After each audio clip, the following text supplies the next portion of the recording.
네. 얼굴 못 뵀던 분들이 많이 오셨는데, 만나뵈서 반갑습니다. 근데 제가 들어올 때 박수는 왜 친 거예요? 제가 박수 받을 일은 없는데.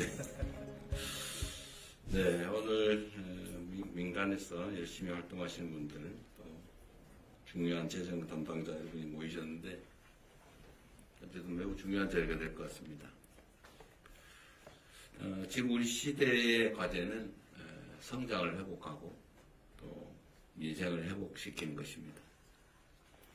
농사로 따지면 봄에 씨 뿌릴 씨앗이 필요한데 국가 재정이 그 역할을 해야 됨에도 불구하고 최근에는 국가 재정이 너무 취약해져서 씨 뿌릴 씨앗조차도 부족한 그런 상태가 됐습니다. 소위 성장의 마중물 역할을 재정이 해줘야 되는데 조세 세입도 줄어들고 경제 성장도 악화되면서 조세 세입도 매우 줄어서 국가 재정 여력이 매우 취약합니다. 오늘 이 자리는 몇 가지 여러분이 너무 잘 아시겠지만 국가 세입을 어떻게 늘릴 것인지 또는 세입 분야에서 탈루를 어떻게 정해야 할 것인지는 별로 크게 의제가 되지 못할 것 같습니다. 그건 정부에서 잘하면 될 것 같고 지출을 어떻게 조정할 것이냐. 지출 조정을 통해서 가용 자원을 확보하는 것이죠. 그리고 비효율적인 영역의 예산 지출들도 좀 조정을 해서 효율적인 부분으로 전환을 또 해야 되지 않을까 싶습니다. 지금 우리 정부가 하고자 하는 진짜 성장, 민생 회복을 위해서 현재 예산이 가지고 있는 문제점들을 잘 살펴보고 또 절감할 수 있는 거, 전환할 수 있는 거 또는 효율적인 부분을 어떻게 늘려서 진짜 성장을 이뤄낼 것이냐, 민생을 어떻게 회복시킬 것이냐를 논의하게 될 것 같습니다. 좋은 의견 많이 내주시고요. 여러분이 내주신 의견은 이번 예산 편성에서 제대로 잘 반영하도록 하겠습니다. 저도 이제 국가 살림을 하다 보니까 해야 될 일은 많은데 쓸 돈은 없고 참 고민이 많습니다. 지금 상태에서 이제 밭은 많이 마련되어 있는데 뿌릴 씨앗이 없어서 밭을 묵힐 생각을 하니까 참 답답해요. 그래서 이 씨앗을 옆집에서라도 좀 빌려오든지 하려고 그러니까 왜 빌려오냐? 있는 살림으로 살아야지. 이것도 주장하는 사람들이 있어요. 아니 지금 한 대박 빌려다가 쥐풀에서 가을에 한가마 수확할 수 있으면 당연히 빌려다 씨를 뿌려야 되는 거 아닌가요? 근데 이 점에 대해서도 무조건 빌리지 마라. 있는 걸로 살아라. 이러면 농사를 못하게 되겠죠. 이런 점들에 대해서도 우리 함께 고민해보면 좋겠습니다. 네, 준비된 것 진행하시면 되겠습니다. 고맙습니다. 그럼 본격적인 토론에 앞서 오늘 귀한 제안을 해주시기 위해 자리를 함께 해주신 전문가분들부터 소개해드리겠습니다. 한국조세재정연구원 장우현 선임연구위원이십니다. 예. 명지대학교 우석진 교수님이십니다. 나라살림연구소. 예, 감사합니다. 나라살림연구소 정창수 소장님이십니다. 참여연대 기획 신승근 조세재정개혁센터 소장님이십니다. 더불어 기획재정부 유병서 예산실장님과 예, 그리고 예산실 국과장님들 예, 그리고 6개 부처 국장님들이 자리를 함께 해주셨습니다. 다시 한번 박수 한번 주시기 바랍니다. 오늘 간담회는 사상 최초로 대통령님과 함께 예산을 편성하는 부처 공무원 그리고 재정 분야 전문가들이 자유로운 토론을 벌이는 자리입니다. 적극적인 의견 개진과 의미 있는 제안이 이루어지길 기대합니다. 아울러 오늘 간담회 일정 전체가 국민께 공개된다는 점도 알려드립니다. 그럼 먼저 본격적으로 토론을 시작해 보겠습니다. 첫 순서로 기획재정부 유병서 예산실장이 2026년 예산안 지출 구조조정 추진사항을 설명해 주시겠습니다. 예산실장께서는 원활한 진행을 위해 주어진 시간을 꼭 준수하여 주시기 바랍니다. 참석자분들께서는 발표 이후 자유롭게 손을 들고 소속과 성함을 밝히신 후 의견을 말씀해 주시면 감사하겠습니다. 네, 부탁드립니다. 예, 기재부 예산실장 유병서입니다. 내년도 예산 지출 구조 조정 추진 상황에 대해서 보고드리겠습니다. 대통령께서 말씀하신 대로 그간 재정은 지속 가능성 제고에 중점을 두다 보니 경제사회 변화에 대응해서 기술 혁신을 통한 성장이라든지 국민의 기본 수요 충족 등 재정의 역할이 일부 미흡했던 것이 사실입니다. 따라서 이제는 재정이 단기적으로는 경기 대응을 위한 마중물 역할을 하고 AI 대전환, 저출산 고령화, 기후변화 등 구조적 요인에 적극적으로 대응할 필요가 있습니다. 이 과정에서 저성과 비효율, 낭비성 예산을 국민들이 직접 체감할 수 있는 사업으로 전환해서 소중한 세금 사용에 대해서 국민들의 공감대를 형성하는 것이 필수적이라고 생각합니다. 기존의 점증적 예산 편성에서 벗어나 이번에는 모든 예산을 제로 베이스에서 검토하고 국민이 효능감을 높일 수 있도록 새 정부 핵심 과제에 재투자하도록 편성하였습니다. 정부 출범 이후에 대통령께서 지출구조 조정을 강조하셨고 저희가 3달에 걸쳐 3차례 부처와 왔다 갔다 하면서 긴밀히 협의를 했습니다.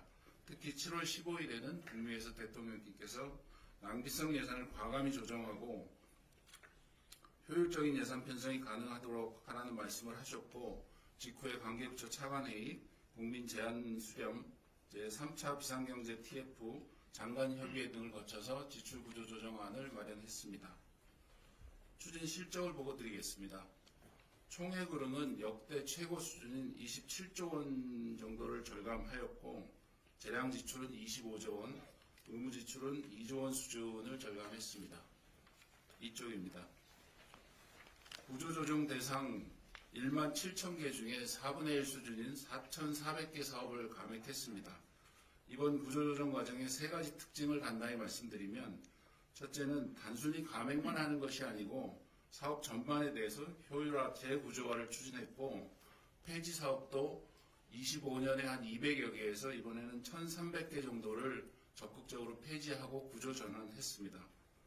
두 번째, 과거에는 사업비 중심의 지출 구조 조정에 치중했었던 반면에 이번에는 연례적 행사비, 홍보비, 행정경비 등 경상비에 대해서도 별도의 절감 목표를 주고 거기에 따라서 공공부문 효율화를 같이 병행 추진했습니다. 세 번째, 교육교부금, 구직급여 등 의무지출 제도 개선도 일부 시행해서 중장기 재정 효율성 제고에도 노력을 했습니다. 다음은 주요 내용을 설명드리겠습니다. 첫째, 경상비에 있어서는 관행화된 업무 추진 방식을 전환하거나 소규모, 분절화된 사업을 통폐합해서 규모의 경제를 도출하는 방식으로 과감히 절약하였습니다. 예를 들면 여비의 경우에는 출장을 최소화하거나 비대면으로 전환하는 등의 방식으로 국세청에서만 55억 원을 절감했고 대학 지원 사업은 통폐합해서 운영비를 한 68억 원 정도 절약하였습니다. 또한 연례적으로 행사를 하거나 홍보비를 하는 경우에는 182개 사업에 대해서 479억 원 정도를 절약하였다는 보고를 드립니다. 우체국 재건축의 경우에는 민자 사업으로 전환해서 1,000억 원 정도를 절감하는 방식으로 전환했습니다. 3쪽입니다. 사업비의 경우에도 규모와 체계화를 통해서 성과가 날 수 있는 사업 방식으로 재편하고 민간 지자체의 역할을 강화하였으며 여건이 변화됐는데도 불구하고 여전히 유지되고 있는 사업들은 적극적으로 구조조정했습니다.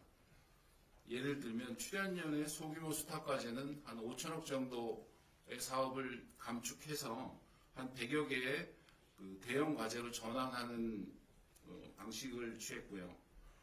직업훈련의 경우에도 일반이나 기초 직업훈련 인원은 대폭 축소하고 AI 특화훈련 등 시대에 맞는 과정으로 전환했습니다.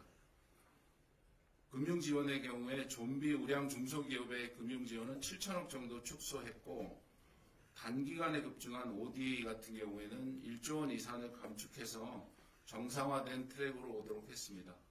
농산물 유통구조의 경우에도 오프라인 지원은 대폭 축소하고 온라인 쪽에 재정 투자가 가도록 했고 화석연료 지원도 1,000억 원가량을 절감해서 신재생 에너지 투자 쪽에 투자 중점을 두었습니다.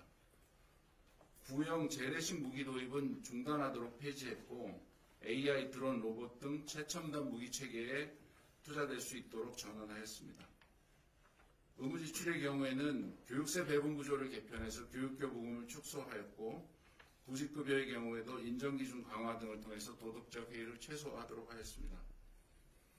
이번 지출구 조정 과정에서는 국민들의 제안도 저희가 적극적으로 받아서 여러 아이디어 중에 ODA의 책임성을 강화하는 부분, 취업활동에 참여수당을 지급하는 방식 등의 변경을 통해서 한 1,000억 원 이상을 절약할 수 있었습니다.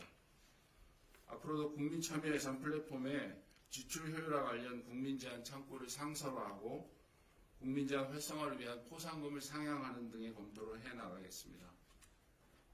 다소 미흡했던 의무지출 절감은 앞서 말씀드린 교육교부금, 실업급여의 제도 개편, 근본적인 제도 개편 방안을 더 발굴하고 기초연금 수급 기준, 무기 획득 체계 개선 등의 과제도 함께 검토하도록 하겠습니다. 특히 쌀 생산의 경우에는 생산 단계의 직불금이라든지 쌀 비축의 낭비 요인, 전략작물 전환에 따라서 또 비축을 해야 되는 예산의 소요 등 여러 가지 문제가 있어서 이런 부분들은 근본적인 해결이 가능하도록 농지 전용의 활성화라든지 다양한 방안을 국민적인 공론화를 통해서 적극적으로 추진해 나가도록 하겠습니다.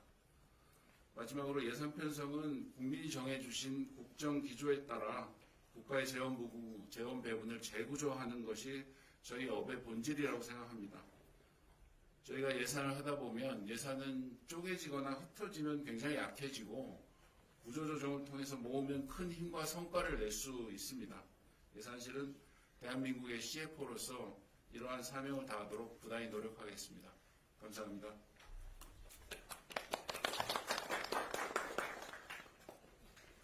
네, 감사합니다. 지금부터 그러면 자유롭게 토론에 임해 주시면 감사하겠습니다. 이거 회의하다 보면 처음엔 얘기 안 하다가 꼭 끝에 가면 와 몰리던데 누구 말씀대로 기탄 없이 준비된 거 빨리 하시죠. 우리 정창수 소장님. 하겠습니다. 네. 네, 짧은 시간, 적은 모자란 세입에도 불구하고 예산을 짜시느라 고생하시는 부분 충분히 공감합니다. 그래도 제 역할이 있으니까 좀 쓴소리를 좀 하겠습니다.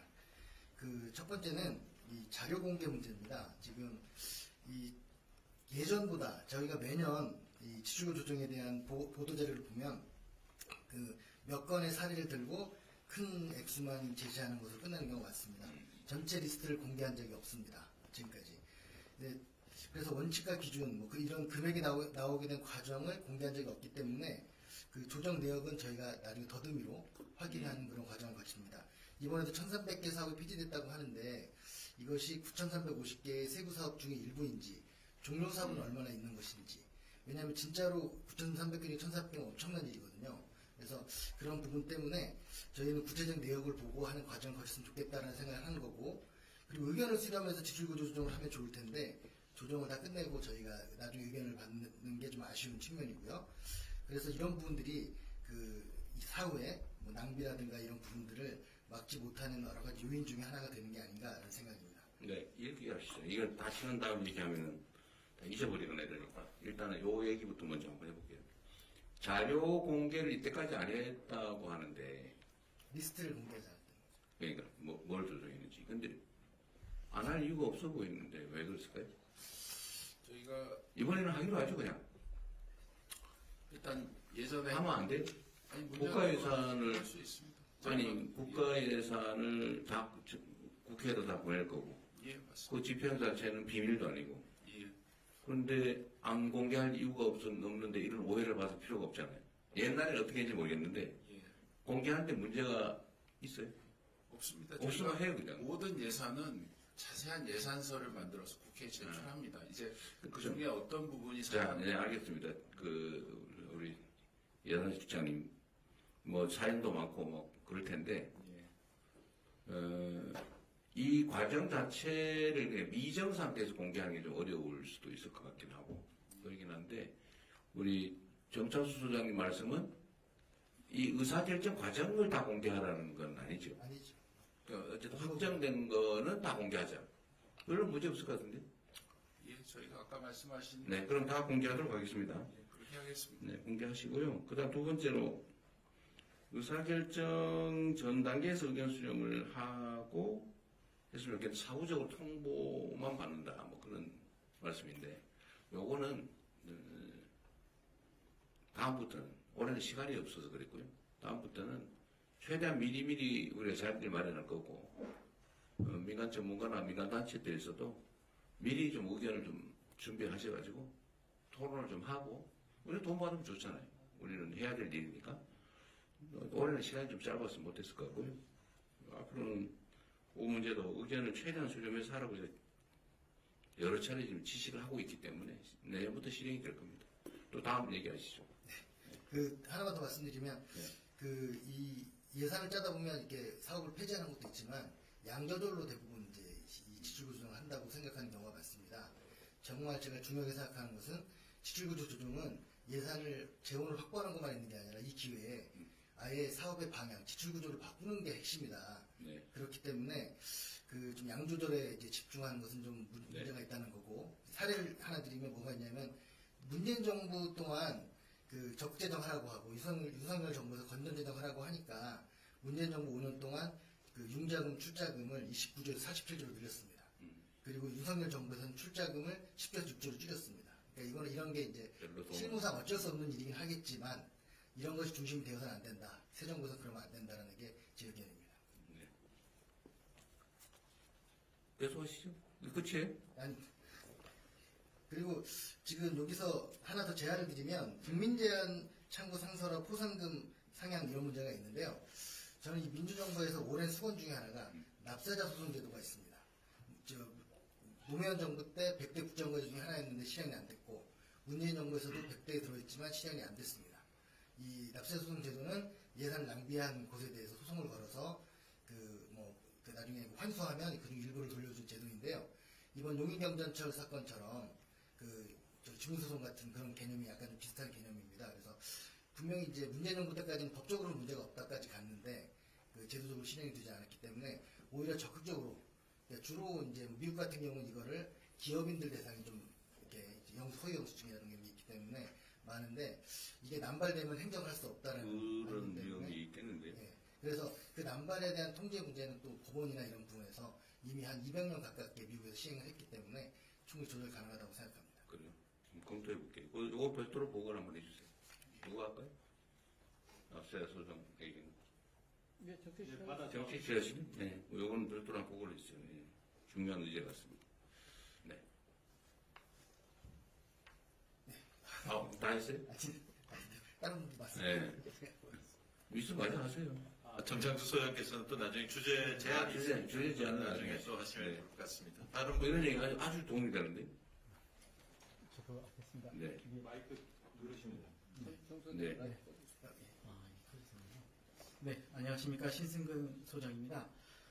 저는 제안하려고 하는 것은 모든 사업을 제로 베이스에서 기재부에서 이제 검토하겠다고 하셨는데 그래서 국민이 체감할 수 있는 사업으로 전환하겠다고 하셨잖아요. 먼저 설명돼야 될 게 국민이 체감할 수 있는 방식으로 설명하는 게 설명돼야 된다는 생각을 합니다.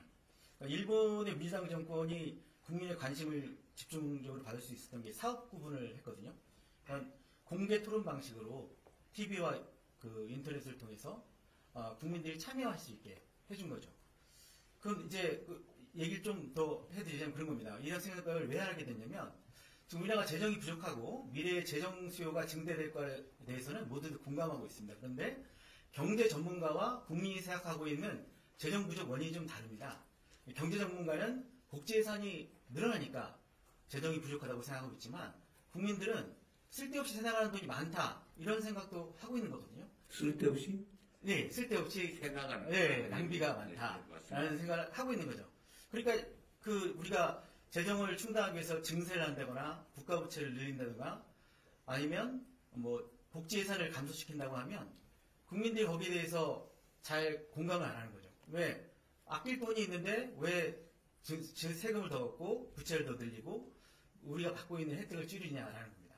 사실 우리는 이 국제예산 감소하는 데서 어느 정도 합리적인 방안이 필요하다는 생각도 합니다.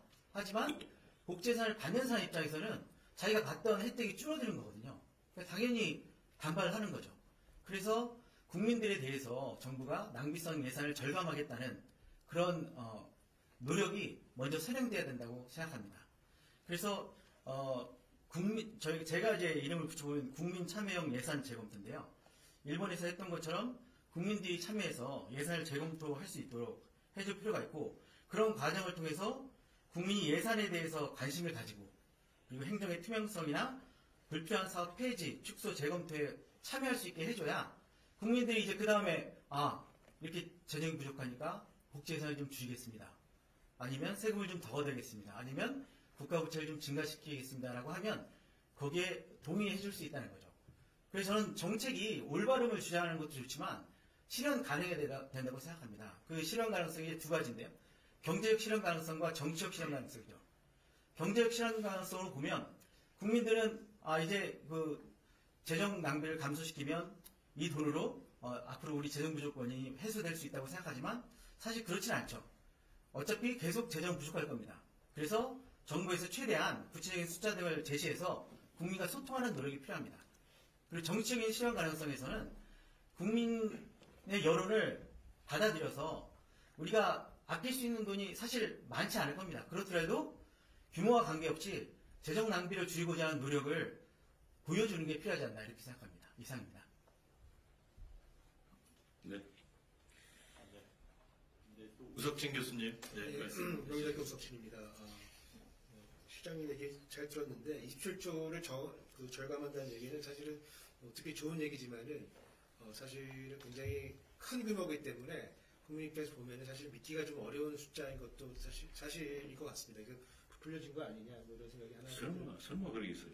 그러니까 원래 이제 사업이 이제 없어져야 되는 사업인데 이거를 그냥 여기 실적을 넣은 거 아니냐 이제 뭐 그런 의미에서 아까 정창수 소장님 말씀해주신 불신이 우리 사이에 엄청나게 깊네요. 네. 정보가 그렇기 때문에 또 그런 측면이 하나가 있고 네. 이 7조가 이제 감축이 된다고 하면은 그동안 진행되는 사업에 대한 이제 구조조정이 진행이 되는 건데 이것도 이제 국민들이 사실은 수혜를 받고 있는 사업 중에 일부일 겁니다. 그래서 이게 예산실에서 나서서 그냥 이게 문제가 있는 사업들 이렇게 그냥 얘기했을 때 기존 수혜자들의 반발이 뭐 상당할 거로 예상이 되는데 그렇다면 과학적이고 일관성 있는 평가 기준에 의해서 그런 납득할 수 있는 논리가 있어야지만 국민들이 납득을 좀 할 것 같습니다. 그래서 뭐 지금은 올해는 좀 시간이 없어가지고 뭐 이렇게 일방향으로 진행이 됐다고 하면은 차후에 진행될 때는 좀 체계적으로 어떤 근거에 의해서 평가는 이렇게 진행이 됐기 때문에 이런 것들은 삭감이 되는 거고 이런 것들은 조금 살아남아 있는 거다 이렇게 좀 설명이 될 수 있다고 하면은 국민들의 수용성이 좀 높아지지 않을까 그렇게 생각해봤습니다. 네. 어쨌든 신승근 교수님, 덕진 교수님 말씀을 좀 종합해서 제 의견을 잠깐 말씀드리면 다 맞는 말씀이세요.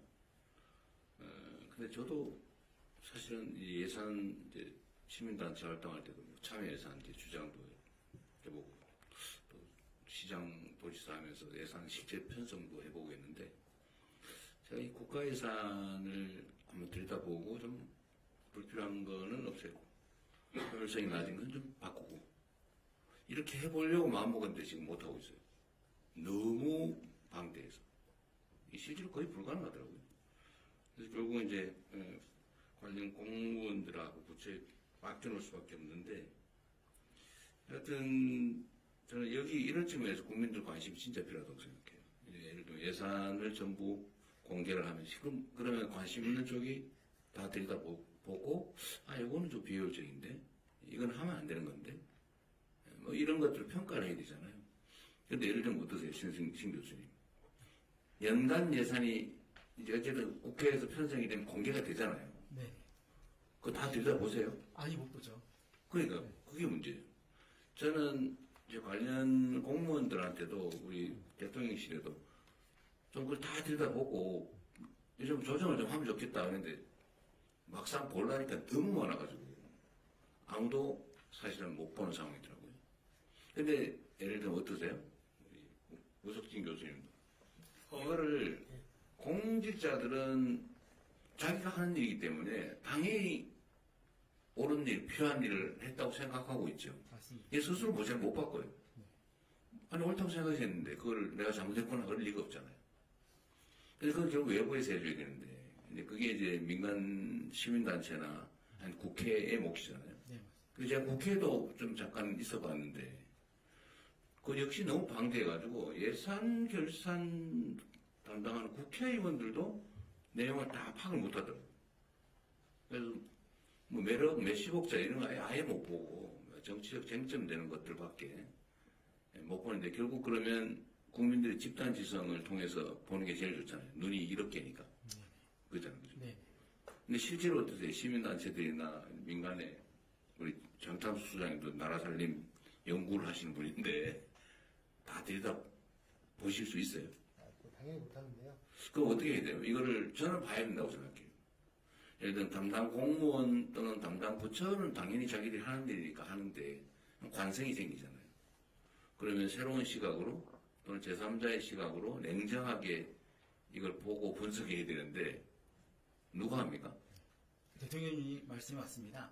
그래서 일본에서도 이 참여, 그 사업부분 사업에 참여한 분들이 언론, 전문가, 좀 요약해서 시간이 네, 그런 분들이 참여했고요.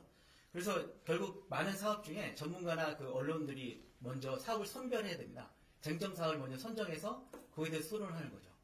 그걸 민간에다 맡기면 예를 들면 용역을 준다든지 아니면 상시 점검을 할 수 있는 민간단체 지원을 해준다든지 옴부즈만 제도 같은 거. 옴부즈만 제도 같은 걸 만들면 그러면 1년 내내 그걸 한번 검토해 볼 수 있나요? 네, 그렇습니다. 그게 법률상으로 허용되는 거예요. 예를 들면 예산을 정부 돈을 들여서 좀 점검할 민간의 용역을 준다든지 이게 가능한가요? 예, 충분히 가능하고요.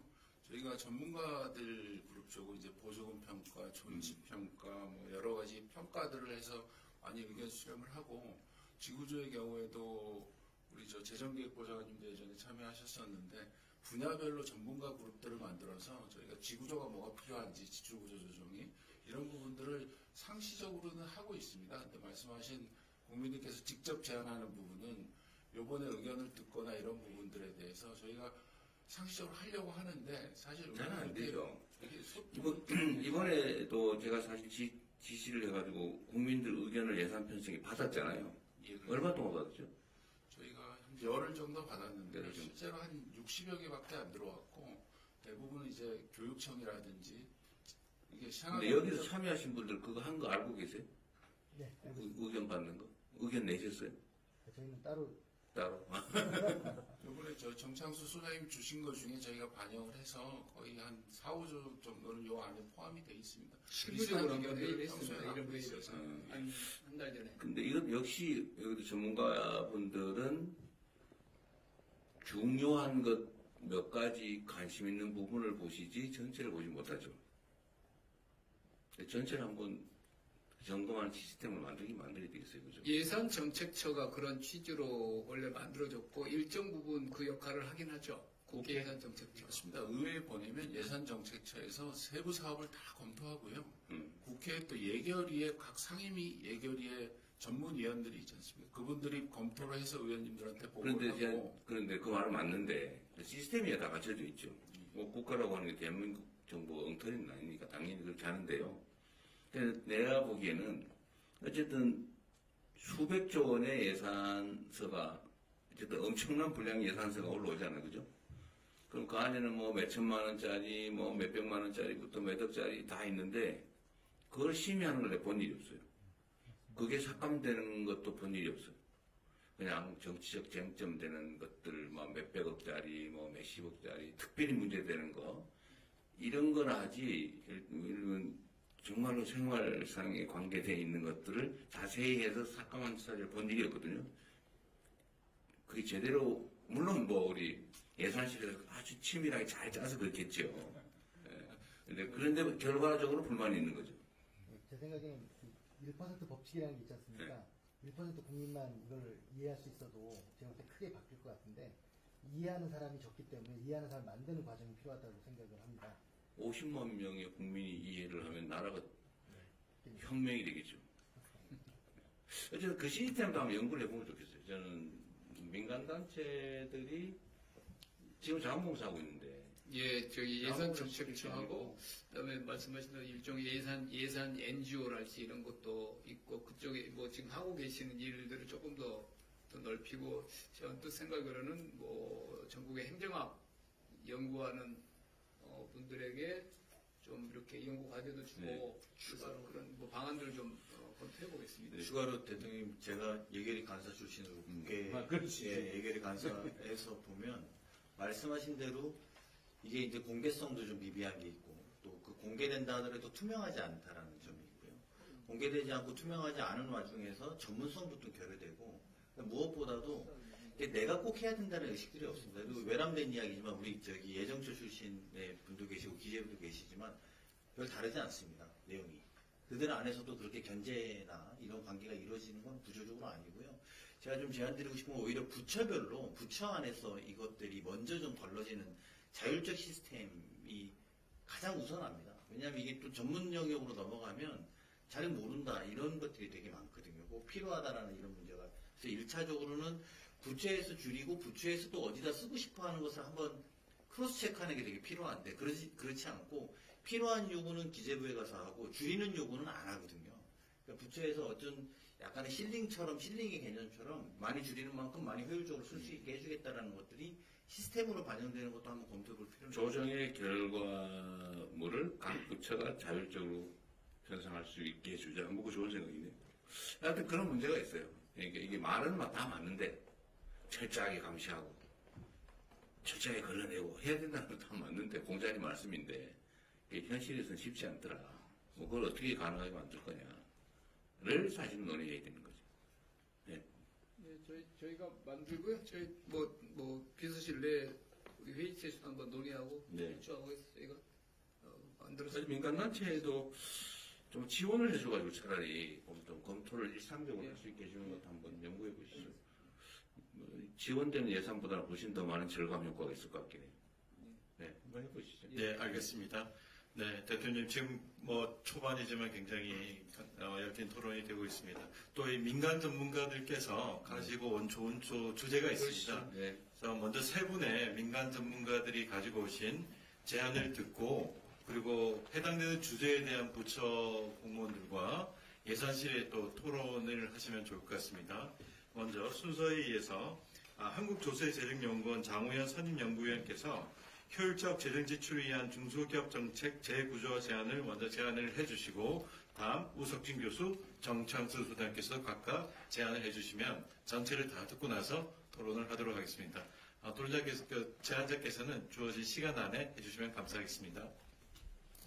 예, 첫 발제하도록 하겠습니다. 효율적 재정 지출형 중소기업 정책 재구조화 제안에 관한 내용이고 오늘 회의와 굉장히 연관이 깊은 내용이라고 말씀을 드릴 수가 있겠습니다. 일단 첫 페이지부터 가겠습니다. 문제의식 자체는 모두 알고 계실 겁니다. 중소기업은 우리나라의 든든한 허리 역할도 해야 되지만 일부 우수한 중소기업들은 성장을 해서 중견기업, 대기업으로 뻗어나가고 세계 소일류 기업이 돼서 경제의 대들보가 되어야 하는데 아쉽게도 그렇지 못한다는 사실은 우리 모두 다 알고 있다고 생각을 합니다.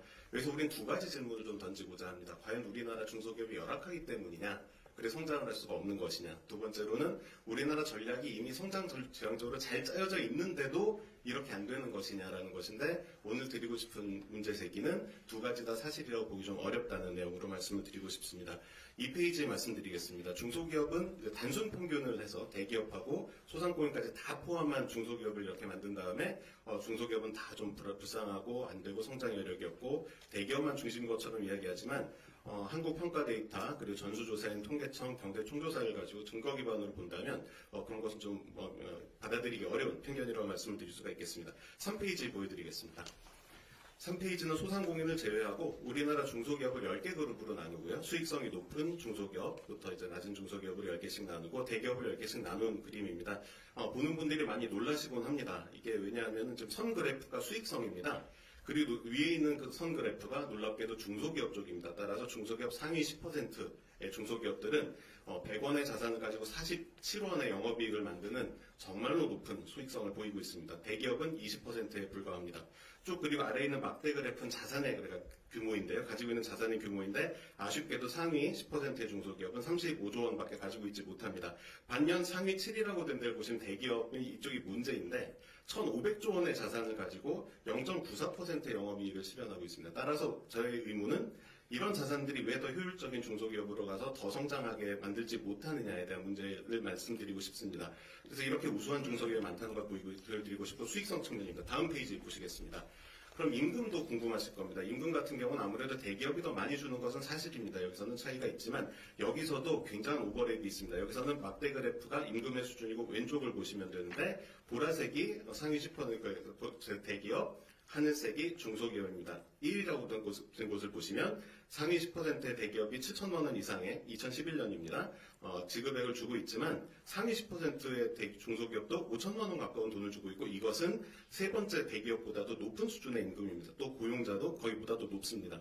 따라서 다시 말씀드리고 싶은 거지만 우리나라에는 성장할 수 있는 유능한 중소기업들이 이미 충분히 많이 있다는 것입니다. 5페이지로 가겠습니다. 그러면 우리 정책은 어떻게 조준이 되어 있느냐에 대한 말씀을 드리고 싶습니다. 그래서 이제 3D로 그림을 2차원적으로, 다차원적으로 그려봤는데요. 수익성하고 매출에 따라서 이렇게 그려봤습니다. 아무래도 수익성이 높고 우리나라의 소중한 중기업 82,823개를 이렇게 수익성 기준, 매출 기준으로 이렇게 그래프를 그려본 것입니다. 성장을 시켜야 되는 가려운 곳, 수익성이 높은 곳에 저렇게 많은 기업들이 있음에도 불구하고 아래쪽을 보시면은 지원 비율, 이건 자산당 지원 비율이기 때문에 표준화가 된 것입니다. 있는 기업들에게 얼마나 줬는지가 아니고 실제로 얼마나 여기에 대해서 신경을 써줬느냐는 부분인데 긁은 곳은 다른 곳이라는 말씀을 드릴 수 있습니다. 잠깐 제가 오늘 3D 프린팅 모형을 가지고 왔는데 우리나라 중소기업에서 찍어준 3D 프린팅 모형입니다. 가산 디지털 단지에서 어제 출력해서 가지고 왔습니다. 보시면 이쪽이 이제 수익성이 굉장히 우수한 기업들이 이쪽에 있고요. 그다음에 굉장히 규모는 좀 작지만 작다고 해도 중기업입니다. 우수한 기업들이 많이 있음에도 불구하고 조주는 이런 곳에 주고 있다는 사실을 확인하실 수가 있습니다. 그리고 지금 대통령님 보신 쪽에서 우리가 키우고 싶은 기업들은 이 기업들일 텐데 자산 대비 지원 비율은 이것밖에 되지 않습니다. 굉장히 많은 지원이 있지만 성장 지향적으로 되기보다는 열악한 기업들에게 많이 주고 있다는 사실을 알 수 있고요. 필요 없다는 것은 아니지만 성장 지향적으로 전략이 구성되어 있다고 비율적으로 집행되고 있다고 말이죠. 네, 잘못 조준되어 있다고 말씀드릴 수가 있습니다. 가려운 곳이 따로 있는데 긁은 곳이 따로 있는 게 아닌가라는 부분이 있고요. 예, 그래서 대안을 말씀드리고 마무리 지으려고 합니다. 일단 첫째 이렇게 바라볼 수 있게 아까 저 또 대통령님 말씀하신 부분도 안타까운 부분이 세세한 작은 부분들 보기 위해서는 조금 디지털화가 돼야 됩니다. AI를 동원을 해야 되고 중소기업 쪽은 사실 이렇게 볼 수 있는 게 디지털화가 잘 되어 있기 때문입니다. 그래서 오늘 약간 아쉬운 점이 있다 그래도 좀 이해해 주셨으면 좋겠고요. 다른 정책은 오히려 볼 수 없는데 중소기업 정책을 볼 수 있어서 가장 먼저 효율할 수 있다는 말씀을 드리고 싶습니다. 상황판도 좀 만들 수 있다고 생각합니다. 왜냐하면 엄격 그런 게 변하는 게 아니기 때문에 지금 어떻게 지원이 되고 있는지도 볼 수 있다고 생각하고요. 7페이지가 오늘 좀 예민한 주제는 될 것 같은데 예시로만 좀 말씀을 드린다면 그럼 얼마나 좀 잘못 지금 주어진 것이냐고 하면 하위 20% 기업들 영업 손실을 사실 보고 있습니다. 근데 이런 기업들한테 돈을 주게 되면 그대로 영업을 하거든요. 그것보다는 컨설팅하고 사업 재편을 통해서 진짜 성장에 기여하게 하는 것이 좀 더 맞다고 생각을 합니다. 그 자금은 좀 더 성장할 수 있는 기업에 주는 게 좋다고 해서 규모는 이제 그 하위 20% 한 4조 원 정도를 주고 있는데 물론 여기에도 정책 대상이 될 수 있는 기업들이 있으나 규모 전체가 좀 크지 않냐라는 문제 제기를 드립니다. 다음 페이지 보시겠습니다. 업력도 마찬가지입니다. 업력 15년이 넘어가면 일반 은행에서 이미 다 알고 있습니다. 금융기관들에서 알고 있기 때문에 이걸 굳이 정부에서 지원할 필요가 없는데 이게 무려 한 10조 원 정도 규모가 됩니다. 이 부분에 대해서도 물론 거기에도 정책 대상이 있을 수 있지만 규모 전체가 너무 크다는 점에는 주의할 필요가 있다고 말씀드립니다. 다음 페이지에 설명드리겠습니다. 정책 분류를 보면 성장이라는 정책 분류가 없습니다. 성장의 성과 지표도 관리가 잘 되고 있지는 않은데 다차원적으로 볼 필요가 있습니다. 예를 들면 수출은 당연히 성장을 목표로 하는 경우들이 굉장히 많이 있고요. 그래서 밑에 예시로 좀 보여드렸는데 당연히 보면은 성장이 아닌 사업들도 있지만 수상공인 지원이라든지 경영안정자금 지원 같은 건 있지만 육성기금 운용이라든지 이런 중요한 성장에 좀 타겟돼야 되는 정책들이 있어요. 이런 부분들을 잘 골라서 우리가 성장에 얼마나 집중하고 이제 볼 수 있게 하는 게 중요하다는 말씀을 드리고자 합니다. 시간이 없어서 마지막 페이지로 가겠습니다. 약간 새로운 얘기일 수가 있는데 이건 약간 시범사업일 수 있고 모든 기업에 적용은 할 수 없겠지만 사실 이 우수한 기업들은 정부를 찾아오지 않는데 성장도 하지 않습니다. 그럼 정부가 찾아가서 왜 성장을 하지 않는지 대해서 물어보고 필요한 것에 대해서 미리 얘기를 할 수 있다고 생각을 합니다. 수많은 정책들이 있는데 그걸 좀 패키지화해서 기업들은 난 이 성장을 하기 위해서 계획을 내고 이런저런 정책들이 필요하다고 하면 심사를 하고 부처 정책들을 가지고 와서 매칭을 해주는 기업 성장 플랫폼을 만들 수 있다면 수요자의 만족도도 높이고 진짜 성장에 기여할 수 있는 주요 인프라가 되지 않을까 합니다. 이상입니다. 아이고 정신하던. 근데 아주 내용이 좋네요. 소위 우리가 일반적으로 하는 좀비 기업의 지출 지원이 아깝다 그런 얘기인데, 근데 그 기업들을 가려내는 건 쉽게 할 수 있는 건가요? 우선 뭐 전부 가려낼 수는 없다고 해도 집단을 볼 수는 있고 그 안에서 얼마 정도만 줘야 된다는 분포의 기준은 분명히 줄 수 있다고 생각합니다.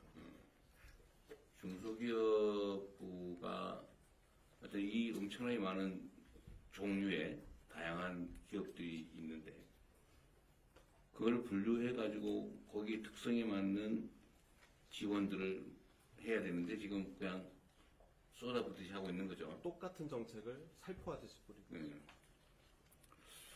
그렇죠.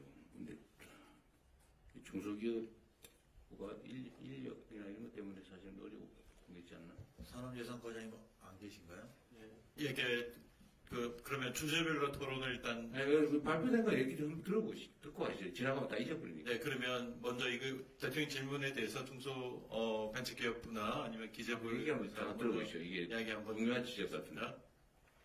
어디서 먼저 이야기하시고 효율적 지원이 못 되는 부분을 효율적인 부분으로 바꾸면 저쪽에 중소벤처기업 대통령 오른쪽에 있습니다. 네. 예, 중소벤처기업부 글로벌 성장 정책관입니다. 오늘 발제해 주신 부분 좀 아프게 잘 들었고요. 좋은 말씀 많이 감사드립니다. 예, 다만 중소기업 같은 경우에는 다양성이 일단 기본이고요. 대기업이나 이런 그룹 집단들은 사업들도 좀 정해져 있고 이미 기반이 잘 갖춰져 있어요. 이제 중소기업은 제조업이나 중소기업까지만 해도 한 33만 개, 34만 개, 소상공인까지 하면 한 800만 개까지 가고 있습니다. 특히나 이제 코로나하고 3구 위기를 겪으면서 경영 체력이 너무 약해져 있는 상황이었고, 그다음에 어느 기업들도 그러니까 좀 이런 위기 상황이 오면 대기업들은 좀 버틸 수 있는 힘이 있는데 중소기업이나 소상공인들은 기초 체력보다 좀 밑으로 떨어지는 경향이 있습니다. 그러니까 버틸 수 있는 힘이 없어지기 때문에.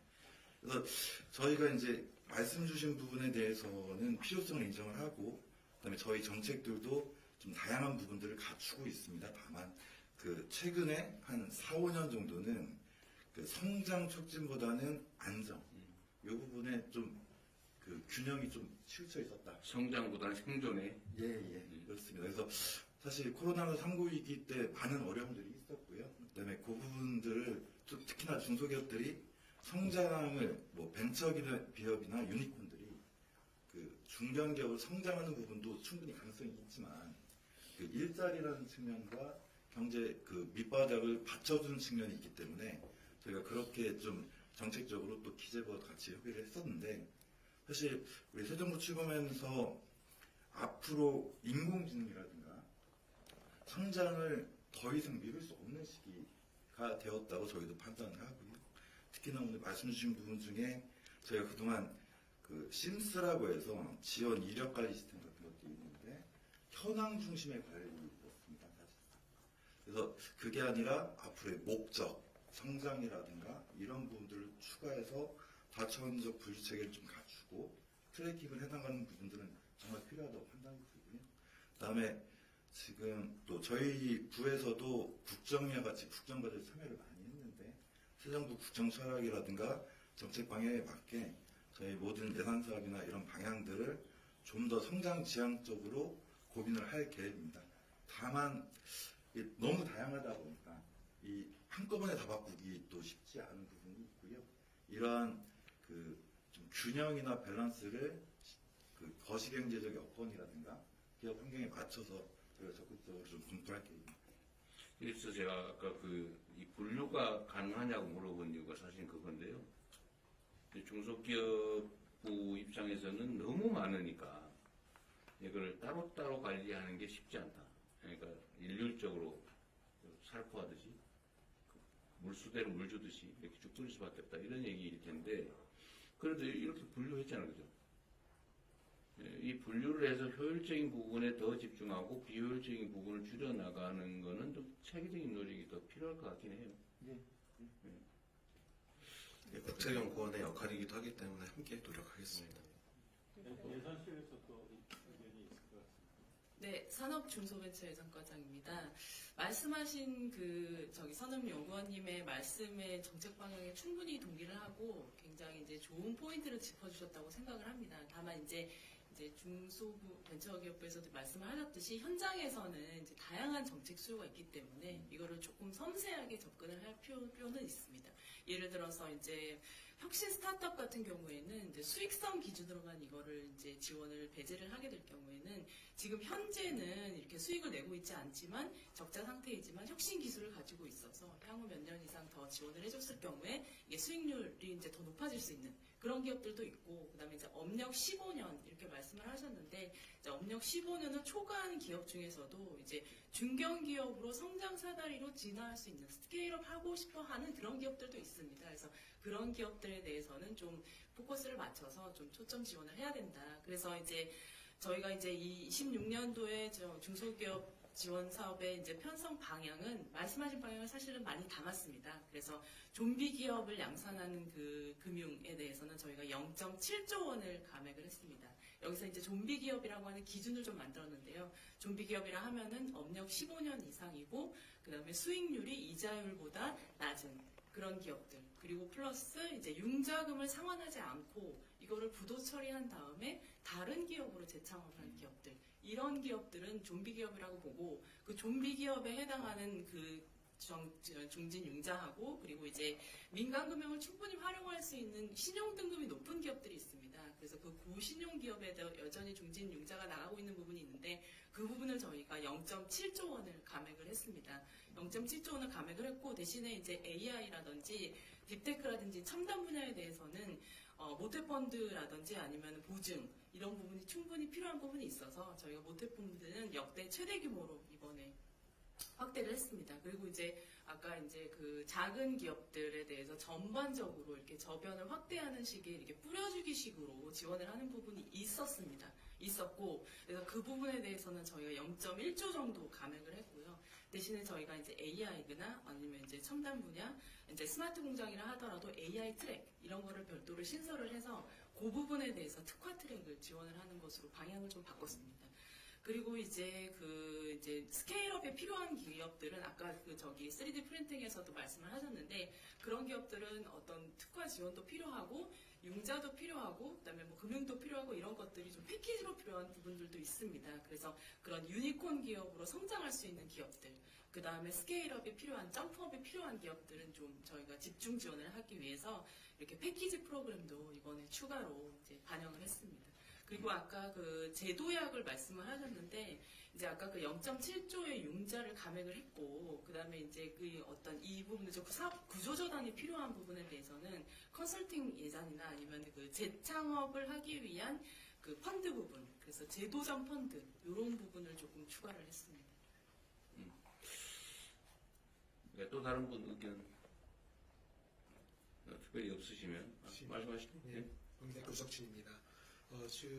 정책금융 측면에서 봤을 때 우리 지금 금융생태계가 비생산적인 균형에 지금 도달해 있다고 보고, 우리가 한때 창업 초기 기업을 지원했다는 그런 말씀을 해주셨는데, 그러다 보니까 좀 위험해지니까 정책금융기관들이 이거를 포트폴리오를 구성을 해서 지표를 좀 좋게 만들기 위해서 굳이 정책금융을 받지 않아도 되는 기업들한테 지원을 해주는 그런 소양들이 있었고, 그러다 보니까 우리 민간 금융으로 넘어가야 되는 기업들이 여기 머물고 있으니까 민간 금융 기관들이 기업 심사나 대출 심사를 할 능력을 키우지 않고 가계 대출에 머무르게 돼서 궁극적으로는 경제 정치적으로 보면은 또 가계 대출이 늘어나는 또 이런 또 안 좋은 결과를 갖고 오기도 했거든요. 그래서 지금 이 정책금융기관들의 이 성과 지표를 조금 고쳐줄 필요가 있다. 그래서 이러한 그 생산적인 기업에 자금이 흘러 들어갈 수 있도록 그렇게 해줄 필요가 있다고 의견 내보겠습니다. 네. 이게 뭐 중소기업 지원 문제는 사실 비효율적이라고 하더라도 지원을 통해서 고용을 유지할 수 있다면 실업수당 지급하는 것보다는 더 이익이니까 지원하는 경우도 있을 수 있을 것 같아요.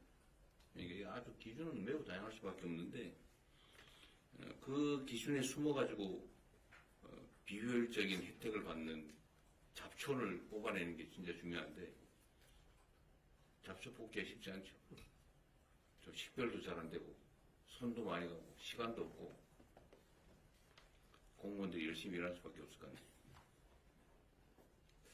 하여튼 저기 지금 이 성장 사다리 문제와 피터팬 증후군의 문제가 예산 효율화와 연결되어 있다고 생각합니다. 그래서 기업들이 성장하고 쉽게 만들어주는 환경 자체를 거시적으로 좀 봐야 될 것 같고요. 그 부분에서 또 우리 관계부처 협의하고 민간 전문가님 의견 들어서 열심히 하겠습니다. 중소기업청이 어쨌든 대상 기관도 많고 어쨌든 정책 종류도 무지하게 많아서 일손이 매우 부족할 것 같다는 생각이 들긴 하더라고요. 저희가 현장 화색이 돌죠. 저희가 이제 현장 조직도 있고요, 지방성이 있어서 본부의 정책 인력이 다른 곳에 비해서 상당히 네. 그래서 그것도 좀 고려를 하긴 해야 되겠습니다. 네. 네, 감사합니다. 자, 그러면 그 다음 주제가 있습니다. 다음 주제는 명지대학교 우석진 교수께서 유사 중복 복지제도 개선 방안을 제안해 주셨습니다. 말씀해 주십시오. 네, 유사중복 복지제도 개선 방안에 대해서 말씀드리겠습니다. 2페이지 보겠습니다. 그래서 두 가지 원칙 세워봤습니다. 첫 번째, 저출산 고령화 사회 등 우리 확정된 인구 위기에 대응하기 위한 방향으로 조정을 해야 된다 이렇게 정해봤고, 두 번째는 이제 공급자 중심으로 파트너 분절화되어 있는 유사 사업들을 수요자 국민 중심으로 통합해서 수요자의 정책 효능감을 제고하고 규모의 경제 달성함으로써 동일한 재정으로 효과성과 효율성을 제고해야 된다고 보고 있습니다. 3페이지 보겠습니다. 구체적인 예를 한번 들어보겠습니다. 우리 지금 저출산 위기를 겪고 있는데 최근에 출산율이 반등하면서 좋은 소식들이 들려오고 있습니다.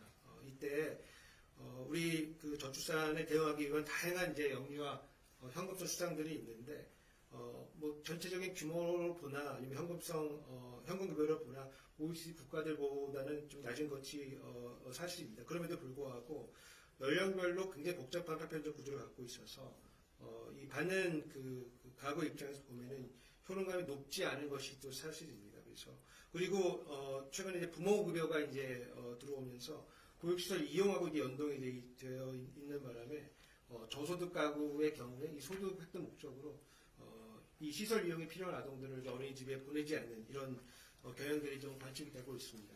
4페이지 보겠습니다. 4페이지에는 지금 현재 진행되고 있는 아동에 대한 연령별 현금성 지원 사업들이 예시가 되어 있고요. 아동수당부터 부모급여, 첫 만남 이용권, 그리고 다양한 조세 지원 이렇게 합쳐보다 보면은 영세의 경우, 첫째의 경우에는 1,550만 원 연간 돈이 들어가고 있고 저소득층 아동의 경우에도 1,790만 원 가까이 들어가고 있습니다. 이렇게 파편적으로 나눠서 들어가다 보니까 재정적으로는 상당히 많은 소요가 있음에도 불구하고 받는 사람 입장에서 봤을 때는 좀 작은 금액이 들어오는 것 같고 효과가 제대로 나는지 모르겠다 이런 말들이 많습니다. 그래서 5페이지에 이런 것들을 하나로 묶어서 가칭 아동 기본소득으로 통폐합하는 것이 어떤가 하고 제안을 한번 드려보겠습니다. 그래서 다만 이거를 기본급여와 요구별로 필요한 추가급여로 구분을 해서 저소득이나 한부모, 다자녀, 장애아 등을 추가로 반영할 수 있는 이런 방향으로 개편하는 게 좋을 것 같고 부모급여 중에서 보육시설 이용 연계 부분은 폐지하거나 축소해서 저소득층 가구가 소득 목적으로 시설을 미이용하는 것을 예방하는 게 좋겠고요. 마지막으로 이제 출산 입양 공제, 자녀세 공제 이런 것들은 좀 세제로 돼 있는데 이런 것들도 아동 기본소득에 편입해서 재원으로 쓰는 것도 좋은 방법이라고 보고 있습니다. 6페이지 보겠습니다.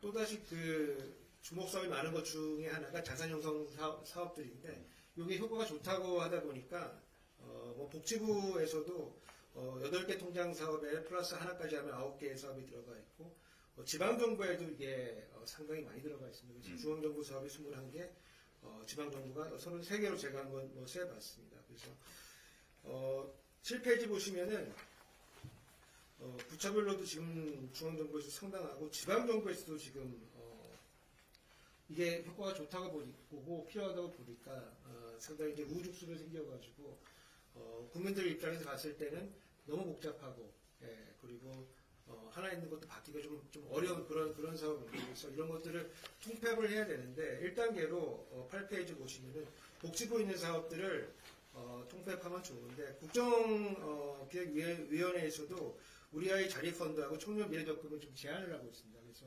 이게 소득 조건이나 계층이 지금 겹치고 있기 때문에 이런 것들을 좌측에서 보이는 것에서 오른쪽으로 아동 같은 경우는 우리 자립펀드로 디딤돌 씨앗 통장과 통합해서 구축을 하고 청년 같은 경우에는 청년 미래적금이 들어오니까 이거를 그 소득 분위를 좀 조정을 해가지고 균형을 이룰 것이 좋겠다 이렇게 보고 있습니다.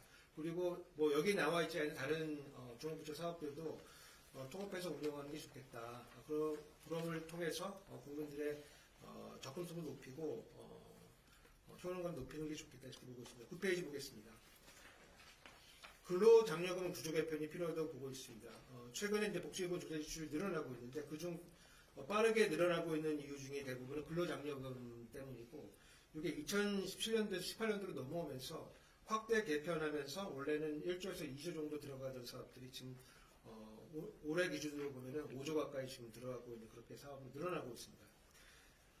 다만 이 근로장려금이 도입됐던 이유는 기존에 우리 국민기초생활보장제도가 보충성의 원리를 채택하고 있기 때문에 일을 했을 경우에 그 1대1로 거의 1대1의 수준에 해당되는 급여를 공제를 하고 있기 때문에 이게 암묵적인 조세에 해당이 됩니다. 그래서 근로 의욕을 좀 줄인다는 이런 지적들이 있기 때문에 이거를 근로장려금의 형태로 일을 하면 할수록 좀 더 많은 금액을 지원해주는 이제 그런 형태로 구성이 되어 있는데 마지막 10페이지 보시면은 저희가 이 왼쪽 아래 보시면 이게 사다리꼴 모형으로 되어 있는데 이게 왼쪽 구간을 우리가 점증 구간이라고 부르고 평평한 구간은 평탄 구간, 이 아래로 이제 빠지는 구간을 점강 구간이라고 부르고 있습니다. 근데 노동 효과가 나는 구간은 이 점증 구간에서 효과가 있는데 이 왼쪽 그림을 보시면 이게 우리나라 건데 우리나라의 그 근로장려금 구조는 효과가 있는 부분은 짧고 효과가 없는 부분이 좀 길게 구성이 돼 있어서 이 노동 공급을 제고하는 효과는 굉장히 적고 소득 보전 수단으로 지금 활용이 되고 있는 그런 상황입니다. 그래서 이 근로장려금의 취지를 생각을 한다고 하면은 재고를 할 수 있는 구간을 조금 더 확대를 하고 강화를 하고 다른 부분을 조금 축소를 하는 이제 그런 방향으로 접근해야 되겠다 이렇게 제안드리고 싶습니다. 아주 훌륭하십니다. 정말 저도 공감이 많던 부분인데 이게 사실 이 쪽에서 이렇게 저렇게 하니까 저도 통장 이름을 기억을 못하겠더라고요. 외워보려고 했는데 너무 많아가지고 그건 맨날 바뀌고 정권 바뀌고 통장 이름도 바뀌고 그러죠. 앞으로는 그러지 맙시다. 일단은 공급자 중심으로 돼 있는 화폐나 분절화되어 있는 것들을 소유자 중심으로 통합하자. 이거 정말 좋은 얘기 같아요. 근데 정부도 당연히 이런 노력을 할 것 같거든요. 그런데 새로 자꾸 생기죠. 있는 거는 못 없애고 뭔가 생색을 내야 되고. 통합하는데 문제가 많습니까? 저는 통합성을 해야 된다고 생각하거든요. 너무 정부가 복잡해가지고 접근도 안 되고 아주 약삭 빠르고 이런 사람들은 혜택을 많이 볼 수 있고 저 바쁘고 이러면 뭐가 있는지 알지도 못해가지고 못하고 이렇게 되면 안 되잖아, 그죠? 정책이라고 하는 게. 자산 형성 예를 들면 교수님 말씀 주신 대로 이번에 디딤 씨앗 통장하고 청년 도약 계좌, 내일 저축 계좌 이런 것들은 이제 원래 있던 거를 폐지할 수는 없고요. 신규 가입은 중단이 되고 이번에 다 통합한 아까 말씀드린 우리 아이 자립펀드하고 미래 접근적으로 다 통합이 되는 개념으로 지금 정리가 돼서 네. 이렇게 국정에서도 발표가 될 겁니다. 일단 자산 형성 정책 말고 일단 수급 정책이라고 하나?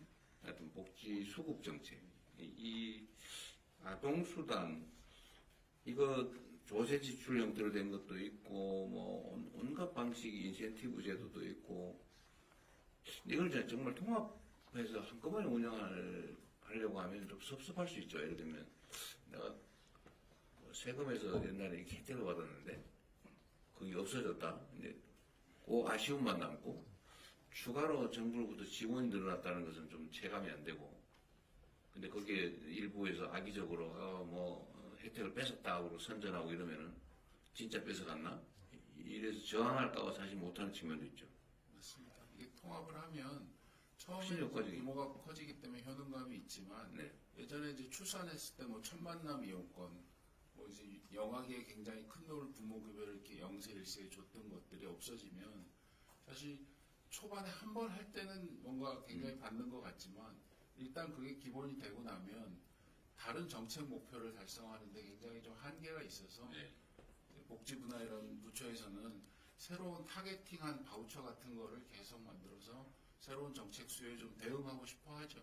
그래서 통합되면 비슷한 게 또 생기고 통합되면 또 생기고 그래서 결국은 재정 수요는 계속 늘어나고 그런 과정이 좀 반복되는 사례가 많습니다. 그러니까 근데 사실 바우처 제도 이런 걸 하면 그 동작받는 사람 예를 들면 예산 일정 그거 되면 소진되니까 동작받는 사람만 혜택 보고 좀 바쁜 사람은 못 받고 이렇게 되지 않아요? 근데 생세는 내고 실제 효과는 없고 예를 들면 대상자가 막 50만 명인데 2,000명분 해놓고는 정책했다고 그러고 막 경쟁률 막 200대 1 그러고 그런 거는 하지 말아야 되는 거 아닙니까? 요즘은 근데 그런 분야들이 대부분 의무지출화돼 있어서 이 요건이 해당이 되면 뭐 예비비를 더 지원하든지 해서 요건을 좀 조정하더라도 이렇게 그 선착순으로 하는 이런 것들은 많이 좀 없어진 편입니다. 지방정부에는 꽤 있더라고요. 나한테 그런 자랑하는 사람도 있던데. 대상자가 수만 명인데 1,000명 대상이고 정책했다고. 일단은 지금 당장은 어렵겠지만 이 지적한 대로 영유아 대상 수당을 통합하는 걸 고민을 좀 해봐야 될 것 같아요. 그리고 저런 것도 있지 않습니까? 예를 들면 조세 지출 형태로 해버리면 지금은 돈이 안 돌아서 문제잖아요. 전체적으로. 전 세계적으로. 근데 정부가 그냥 안 걷는 것보다는 세금을 깎아주는 것보다는 받아서 지역화폐 형태라도 지출을 해주면 순환이 되지 않나요? 똑같은 건데. 아니, 저희도 지출을 좀 재정 지출이 더 효과적이라고 생각합니다. 그렇죠. 조세 지출보다는 재정 지출로 가는 게 훨씬 효과적이죠. 그리고 앞에 아까 말씀하신 것처럼 그 지방에는 지금 보조금 반납금이 매년 몇백억씩 주원금 반납을 하거든요. 그중에 많은 부분이 복지 예산입니다. 이게 이 신청주의 때문입니다. 그래서 자동 지급제로 전환을 하면 그런 분 많이 없을 것 같습니다. 안 그래도 이건 딴 얘기긴 한데, 정창수 소장 말씀하신 대로 저도 그 생각을 지금 하고 있다. 지금 얘기를 안 하고, 못하고 있는 중인데, 신청주의, 그건 매우 잔인한 제도 아닌가요? 그냥 대상자가 되면 당연히 지급하고 최선을 다해서 못 받는 건 할 수 없지만, 신청 안 했다고 안 주고 이러니까, 지원 못 받아서 죽고 그러는 거잖아요. 그죠? 근데 예산실장님 그건 어떠세요? 그 정부 입장에서도 제일 정부 입장이 좀 가까울 것 같아서. 복지부도 와 있습니다. 복지부가 제일 맞죠, 그게. 예, 그 신청주의, 이건 약간 벗어난 얘기긴 한데, 신청주의로 하지 말고 자동 지급하는 제도로 바꾸면 정부 지출이 늘어날까봐 그런 건가요? 아니면 지출의 문제는 아닐 거고요. 지금 이제 법상으로는 대부분 신청을 기본으로 하고 직권으로도 이제 그 보호의 필요성이 있거나 그 복지 수요의 대상이 되면 직권을 보호하도록 법상은 되어 있습니다. 근데 직권으로 보호할 때도 그 대상자에 대한 내가 보호를 받겠다라는 동의 절차가 법상 필요하기 때문에 사실상 수혜를 거부하는데 왜 강제로 주냐 그럴까봐 그런 거예요? 그러니까 법상 절차입니다. 아니, 법만 바꾸면 아무 문제가 없는 거예요? 그거는 이제 본인이 복지 수혜에 원하는지 아는지는 확인하는 절차는 좀 필요할 것 같은데, 그게 사실상 아까 말씀 주신 자동 신청에 걸림돌로 걸리는 경우가 있어서 나는 안 받으려는데 왜 주려고 그러냐? 뭐 그럴까봐 그런 거예요. 그건 아닐 것 같은데. 반납하면 되지 뭐 싫으면. 예. 그렇기 때문에 이제 그런 제도적인 이제 법률적인 요건에도 불구하고 저희 쪽에서는 한 분기별로 한 20만 원 정도 복지 수요가 있거나 위기에 아니, 이제 그 얘기하는 거 아니에요. 그게 아니고 각종 복지 정책이든 어쨌든 뭐 정부가 국민들을 위해서 뭔가 지출을 할 때 대상자가 정해지잖아요. 신청하면 줄 대상자가 정해지는데 그걸 왜 굳이 신청 제도를 운영하냐고 말이에요. 어차피 우리 요즘은 정보화 사회라서 다 알고 있잖아요. 그럼 쫙 지급해주고 굳이 안 받겠다 하면 반납하고 그러면 되는데 왜 신청을 굳이 하게 해가지고 행정력을 낭비하냐고 말이죠. 저는 그 생각이 들더라고요. 이게 이제 하긴 하는데 신청을 안 하는 사람만큼 재정이 절감이 되니까 그걸 노린 게 아닌가. 그건 아니에요? 진짜로? 제가 제도 설계에 있어서 재정 절약을 염두에 두고 그걸 하시는 근데 그러면 자동 지급으로 바꾸는데 실질적 제약은 없는 거예요? 지금도 이제 복지 지갑이라고 해서 자꾸 얘기하지 말고 그 제도 자체 근본적으로 다르잖아요. 당연히 지급하는 거하고 신청하면 지급하는 거 그건 다른 거지. 그거를 보완하는 건 또 다른 문제고 지금 제가 드린 말씀은 지금 정찬수 소장 말씀 똑같잖아요. 신청하면 주는 게 아니고 그걸 신청주의라고 그러잖아요. 자동 지급으로 대상자가 당연히 준다. 가 왜 안 되냐고 말이죠. 그거는 사업마다 좀 차이가 있습니다. 이제 기초수급 대상자라든지 이미 그 복지 시스템에 포착이 돼 있는 사람들은 리스트가 있기 때문에 요번에 우리 그 소비 쿠폰 할 때도 이런 분들은 이미 다 명단이 있지 않습니까? 그런 경우에는 그냥 바로 자동으로 지급할 수 있고요. 다만 프로그램에 따라서 중위소득 60, 70 이렇게 되는 경우에는 거기에 해당하는 사람이 누군지 현재 데이터가 없습니다. 아니 그런 경우는 분들은 이제 신청을 받아서 하는. 그래도 그게 이념이라고 한 게 있잖아요. 자동으로 지급하는데 확인이 안 돼서 못 줄 뿐이지 확인을 본인이 해주면 더 빨리 되겠지만 행정기관이 자동 지급이면 당연히 확인 조사할 책임이 생기잖아요. 그죠? 그럼 확인된 데는 그냥 신청 없어도 지급해버리고 그거하고 신청을 다 굳이 받는 거하고 또 기본 이념이 다르니까 이거는 뭐 이유가 있을 것 같은데 왜 이거를 신청주의를 지금까지 계속 유지해왔을까? 뭐 이유가 있잖아요. 아까 누가 얘기하려고 그랬던 것 같은데 먼저 얘기하고 가시죠. 신청주의 얘기는 아닌데 저희가 이제 대부분 대통령이 말씀하신 게 복지 사업들이라고 생각됩니다. 그런데 이제 기준을 정할 때 오늘 소비 쿠폰도 그런 건데요. 만약에 이제 금액이 달라지면 얼마 이상, 얼마 이하 이렇게 되지 않겠습니까? 그렇게 되면은 정부가 모든 사람의 데이터를 다 가지고 있지 않기 때문에 지정하기 어렵고 만약에 지정이 된다 하더라도 그분이 어떻게 받을지 쉽게 말해서 통장 번호를 다 알고 있는 상황이 아니기 때문에 개인정보 문제로 저번에 기자분도 저한테 한번 문의를 한 적이 있습니다. 이렇게 소비 쿠폰을 줄 때 그냥 쫙 뿌리면 되는데 어떻게 왜 안 뿌리냐. 그래서 저희가 개인정보 문제로 정부가 모든 사람의 통장 번호나 이런 걸 다 알고 있지 못하다. 현실적으로 불가능한. 아니 이게요. 근데 그건 또 다른 문제 같은데 신청을 안 하면 안 줘도 된다. 줄 의무가 없다 하고 신청 안 해도 줘야 되는데 신청을 안 해서 몰라서 못 줬다. 이건 다른 거예요. 예. 그렇잖아요. 많이 다른 거예요. 그리고 예를 들면 우리가 소비 쿠폰을 지급할 때는 지급 형태는 본인의 선택권이 있으니까 선택을 해라. 근데 선택을 안 하면 줄 수가 없죠. 그러나 선택을 해야 될 상황이면 선택을 할 권리지 신청을 했기 때문에 주는 건 아니죠. 지급 방법을 선택하게 하는 거하고 지급 받을지 여부를 선택하는 건 또 다른 문제죠. 이건 지급 방법을 선택하게 하는 거니까. 예, 이 행정기관이라는 것이 기본적으로 오랜 기본 이쪽에 관성같이 뭘 할 때는 신청하면 뭐 나눠주고 이런 걸로 돼 있는 것 같고요. 제 생각에도. 근데 일종의 입증 책임 비슷하게 이 복지는 여기 보호가 필요한 사람에게 정부가 주는 건데 이제 우리가 아까 말한 대로 정작 그 제도 안에 포섭 안 된 사람들이 많은 사람들을 찾기가 힘들잖아요. 그래서 기본적으로 찾고 지급하는 노력을 정부가 기본적으로 찌고 특별하게 본인이 어떤 옵트아웃 같이 내가 거절하는 그런 특별한 사정이 있으면 지급을 안 하는 것으로 하면 이건 사실 굉장한 대전환이잖아요. 이 그렇죠. 복지 제도에. 그래서 이 분야 복지 제도는 디폴트가 지급이고 정부가 알아서 그리고 특별한 경우에는 본인이 원하는 경우에만 안 하는 걸로 아주 사실 말씀하신 대로 철학 자체가 다른 건데 그렇죠. 그런 식으로 이 부처하고 저희가 검토를 네. 하겠습니다.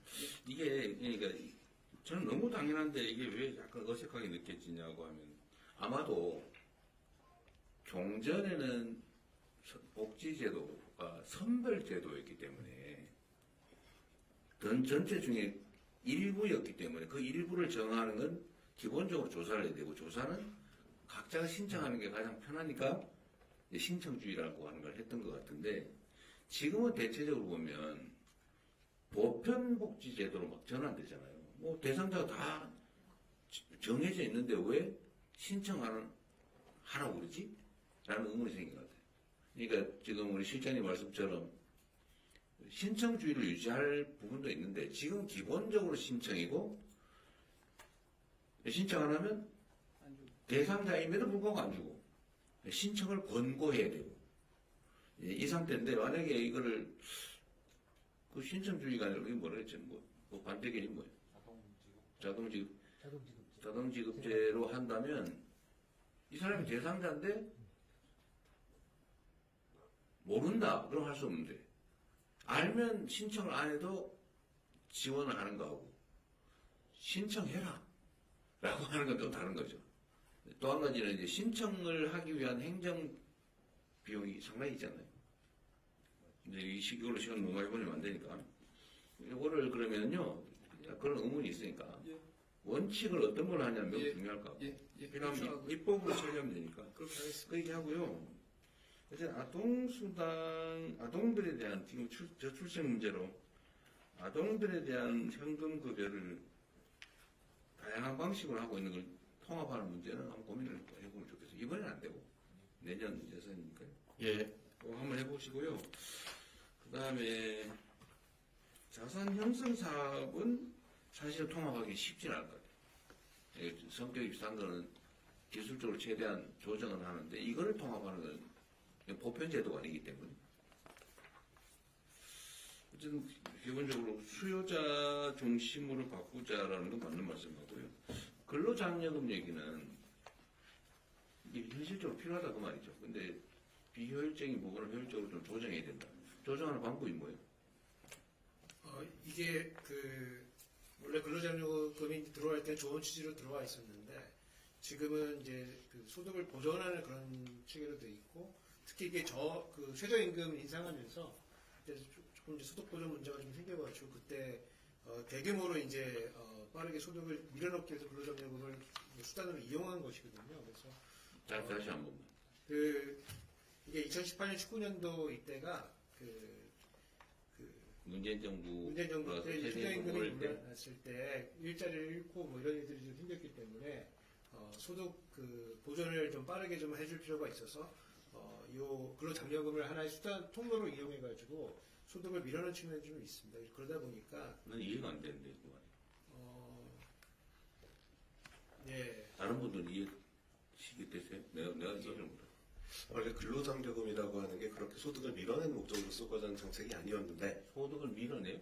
그러니까 이제 소득이 없는 사람들의 소득을 보전해주는 정책이 필요하게 되니까 원래 근로장려금 근로의욕을 만들고 다시 일터애들이 경험을 하게 해가지고 더 좋은 직장으로 가게 만드는 정책인데 목적에 맞지 않게 다른 목적, 부가적인 목적을 사용하게 하는데 굉장히 많이 그 부가적인 목적이 뭐라고? 그러니까 소득 보전한 원래는 이제 이게 부의 소득세처럼 일을 하면 할수록 조금 더 소득을 보존해주는 이제 이런 정책을 통해서 사람들이 조금 더 일을 할 수 있는 이런 근로의욕을 고취하는 저임금에도 불구하고 일을 할 수 있게 일을 하면은 조금 더 국가에서 매치를 해줘가지고 소득을 더 보존해주는 그러므로 인해서 사람들이 이 복지 제도에 머무르지 않고 조금 더 일을 그랬는데 그런 제도였는데 이게 뭐 최저임금이 빠르게 오르는 그 시기에 소득이 정체하는 그런 일들이 좀 생겼습니다. 그래서 특히 이제 뭐 소득 1분위의 소득이 감소했다는 그런 현상들이 나와서 여기에 이제 소득을 보존해주기 위한 정책 수단으로서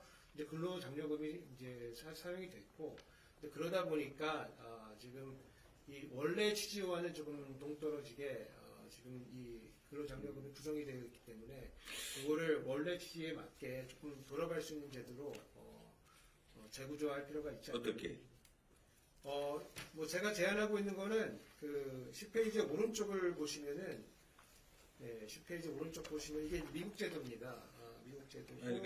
구체적으로 말을 해보세요. 예, 그래서 저희가 점증 구간, 네, 평탄 구간, 정강구 이렇게 나눌 거 있는데, 점증 구간에서 효과가 나 있는 걸로 대부분의 연구는 다 보고를 하고 있습니다. 그러니까 어떻게 해야 되나고요? 그래서 그 소득이 늘어났을 때 추가적으로 보전하는 그 강도를 조금 더 강화하고 그 다음에 그 기간을 점증 구간을 조금 늘린 다음에 평탄 구간과 정강 구간을 약간 교수님.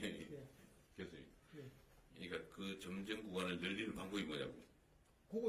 그 제도를 바꾸면 됩니다. 제도를. 그래? 예, 제도를 바꾸면 됩니다. 예, 지금 너무 평탄하게 망가져 있는 제도를 조금 이렇게 원래 목적에 맞게. 그 예산실에서 이해해요? 뭐 저희 소관원분 아니지만 말씀하시는 거는 그러니까 이거 설계는 누가 합니까? 어떠세요? 집에서 합니다. 최지실은 소관이 아니라고 보십니다. 예산실이고요. 세제실에서 하는데 조세. 오늘은 지출 쪽으로 중심을 잡았기 때문에 네, 나중에 얘기합시다. 예, 그 다음에 한번 별도로 하겠습니다. 예, 감사합니다. 열띤 토론이 계속되고 있는데요. 각 부처에 있는 공무원들께서도 잠깐만요. 네. 이거 이 근로장려 제도라고 하는 게 그냥 일감으로는 저는 그런 생각이 드는데 이거 저임금 그 기업들 지원 사업 아닌가요 혹시? 저임금 사용자에 대한 지원 제도. 노동자. 아니 형식은 노동자 지원인데 이게 실질적으로는 저임금 산업을 유지하는 결과를 빚는 거 아닌가요? 뭐 결과적으로 뭐 그런 뭐 측면이 뭐 만약에 저희 근로장려제도가 없으면 거기에 일할 사람도 없어지고 그럼 그 기업 또는 그 해당되는 산업은 없어지는 거잖아요 원래. 이거는 이제 임금과 따로 오히려 뭐 고용주 입장에서 봤을 때는 우리 국가에서 근로장려금을 받으니까 우리가 임금을 조금 최저임금을 안 줄 수는 없는 거고. 그러니까 이제 더 올려줘야 되는 상황에서 더 올리지 않고 그렇죠. 국가가 이제 주니까 우리가 조금만 최저만 올려주겠다 이런 상황은 벌어질 수가 있습니다. 다만 이제 근로자 입장에서는 총 임금이 중요하기 때문에 뭐 그런 상황도 시장 상황에 있어서는 좀 받아들일 수 사실상 사용자 지원 제도 아니냐 그 말이죠. 그렇게 작동하지 않느냐. 이게 일종의 임금 보조 역할을 하기 때문에 사용자 지원의 뭐 역할도 있다고 좀 보고 있습니다. 네, 알겠습니다. 네. 다른 공무원들께서도 자유롭게 좀 말씀을 해주시면 좋겠습니다. 마지막 이제 주요 토론입니다. 나라살인연구소 정창수 소장님께서 재정지출구조조정 개선 방안을 제안해 주시겠습니다. 예. 네, 마지막에 항상 시간의 피해를 보는 것 같습니다. 또 이런 행사가 처음이어서 앞으로 이런 행사가 많아서 재정주권, 금융주권 차원에서의 의의를 살려서 좋겠습니다. 내년에 꼭 타운홀 미팅이 진행돼서 좋겠습니다. 제가 지금 시간이 얼마 남지 않은 것 같아서 PPT 문제 나온 2페이지를 보시면 제가 4가지 사업을 말씀드릴 텐데요. 하나는 첫 번째는 석탄 문제입니다. 석탄이 지금 마지막 탄광이 문을 닫았습니다. 그리고 민간 탄광이 2030년 문을 닫을 예정입니다. 그런데 문제는 뭐냐면 아직도 1,300억 정도의 예산이 지원되고 있습니다. 그래서 이 석탄 생산은 계속 줄고 있는데 예산은 줄지 않는 이런 현상이 89년부터 지금까지 계속되고 있습니다. 그래서 탄광 지역에 대한 지원이 진짜 탄광에 있는 노동자들을 위해서 직업 전환이라든가 이런 걸로 지원되는 게 아니라 그 이후로 계속 지역을 살린다는 차원에서 계속 지원되고 있는 문제가 있습니다.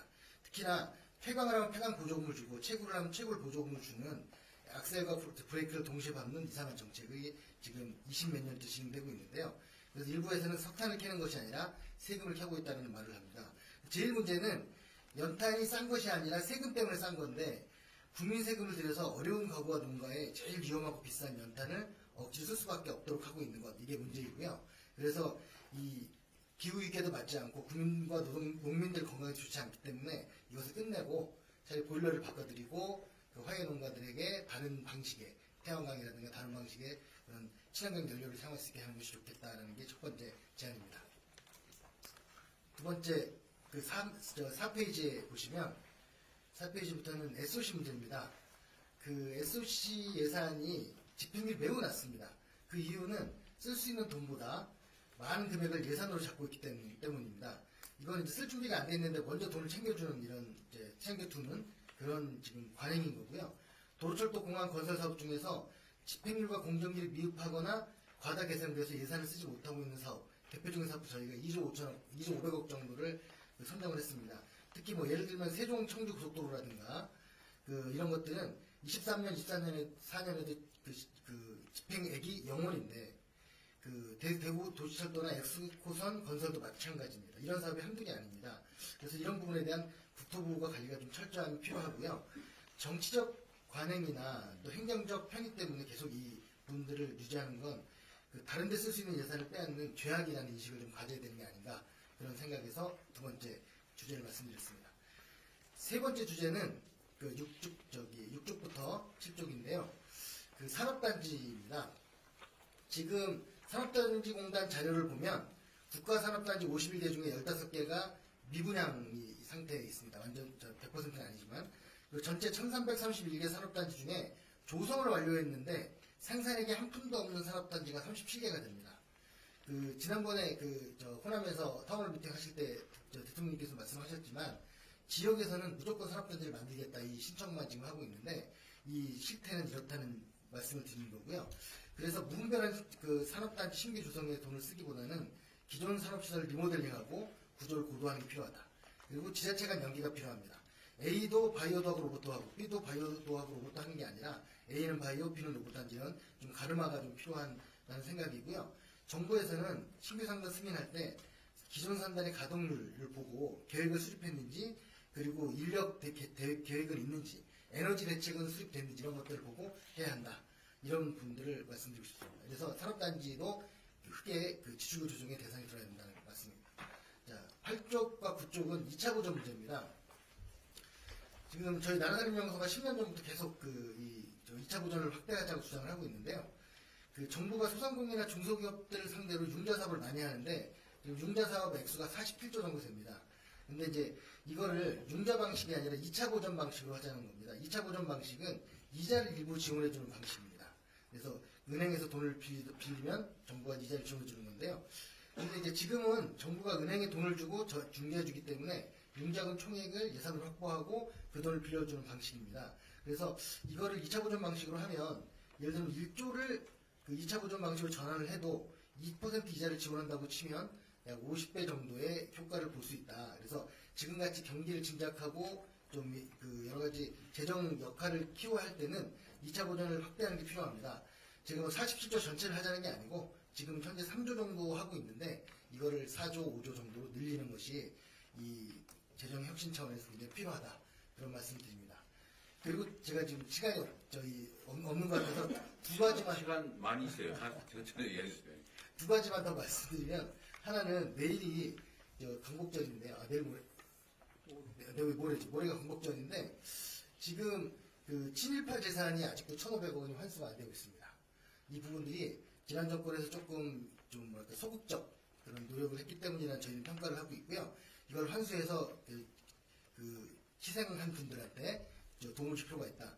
그거 연결시켜서 보훈처에서 지금 10년째 88 골프장을 매각을 안 하는 건지 못하는 건지 저는 안 하고 있다고 생각하는데 이 88 골프장이 지금 2014년 추정 가격이 4,300억 원입니다. 지금 1조 원을 넘어섰을 거라고 추정을 하는데 이 부분을 빨리 매각을 해서 이 부분을 보훈기금으로 해서 보훈 예산으로 쓰는 것이 훨씬 효율적이라고 생각합니다. 지금 현재 88 골프장은 연간 100억 원 정도 수익이 나오고는 있는데 보훈처가 굳이 88 골프장을 운영해서 이 100억도 사실 많은 돈이 아니기 때문에 이 부분들을 꼭 말씀드리고 싶습니다. 얼마짜리라고요? 예? 얼마? 저 10년 전에 4,300억이었습니다. 10년 전에? 네, 2014년에. 오른쪽가 주세요. 80만 평 정도 됩니다. 그래서 이 부분들을 골프를 왜 유지해야 되는지 제가 여기 이 자리에서 말씀을 못 드리겠지만 굉장히 저는 좀 뭔가 있어요. 답답하게 보고 있습니다. 그리고 마지막으로 하나 말씀드리는 건 지방 문제인데요. 그 지방에 현재 지방이 예산이 부족해서 어려운 점도 많이 있지만 있는 돈을 못 쓰는 문제도 많이 있습니다. 예를 들면 경기도의 모 지자체는 1,300억 원이나 잉여금이 있는데도 지방채를 400억을 발행해가지고 이자를 12억 원을 내고 있는데요. 이런 식의 지방들이 재정 관리를 못하는 측면을 행안부가 조금 관리를 강화해야 되는 게 있는데 그중에 특히 제가 하나 꼭 집어서 이걸 해결했다고 말씀드리는 건 이자 수입입니다. 지금 금고에 지방 금고의 거의 69%, 70% 가깝게가 농협이 하고 있는데요. 지금 저희 연구소가 23년도를 분석을 해보니까 약 170조 정도 돈을 지자체가 기금하고 일반 예산 갖고 있는데 이 돈에 대해서 이자 수입이 얼마냐 따져봤더니 보통예금을 하고 있다는 얘기. 예, 근데 높은 곳은 4.7%인 지역이 있습니다. 제가 어디라고 말씀드리지 못드리겠는데 낮은 곳은 0.5%입니다.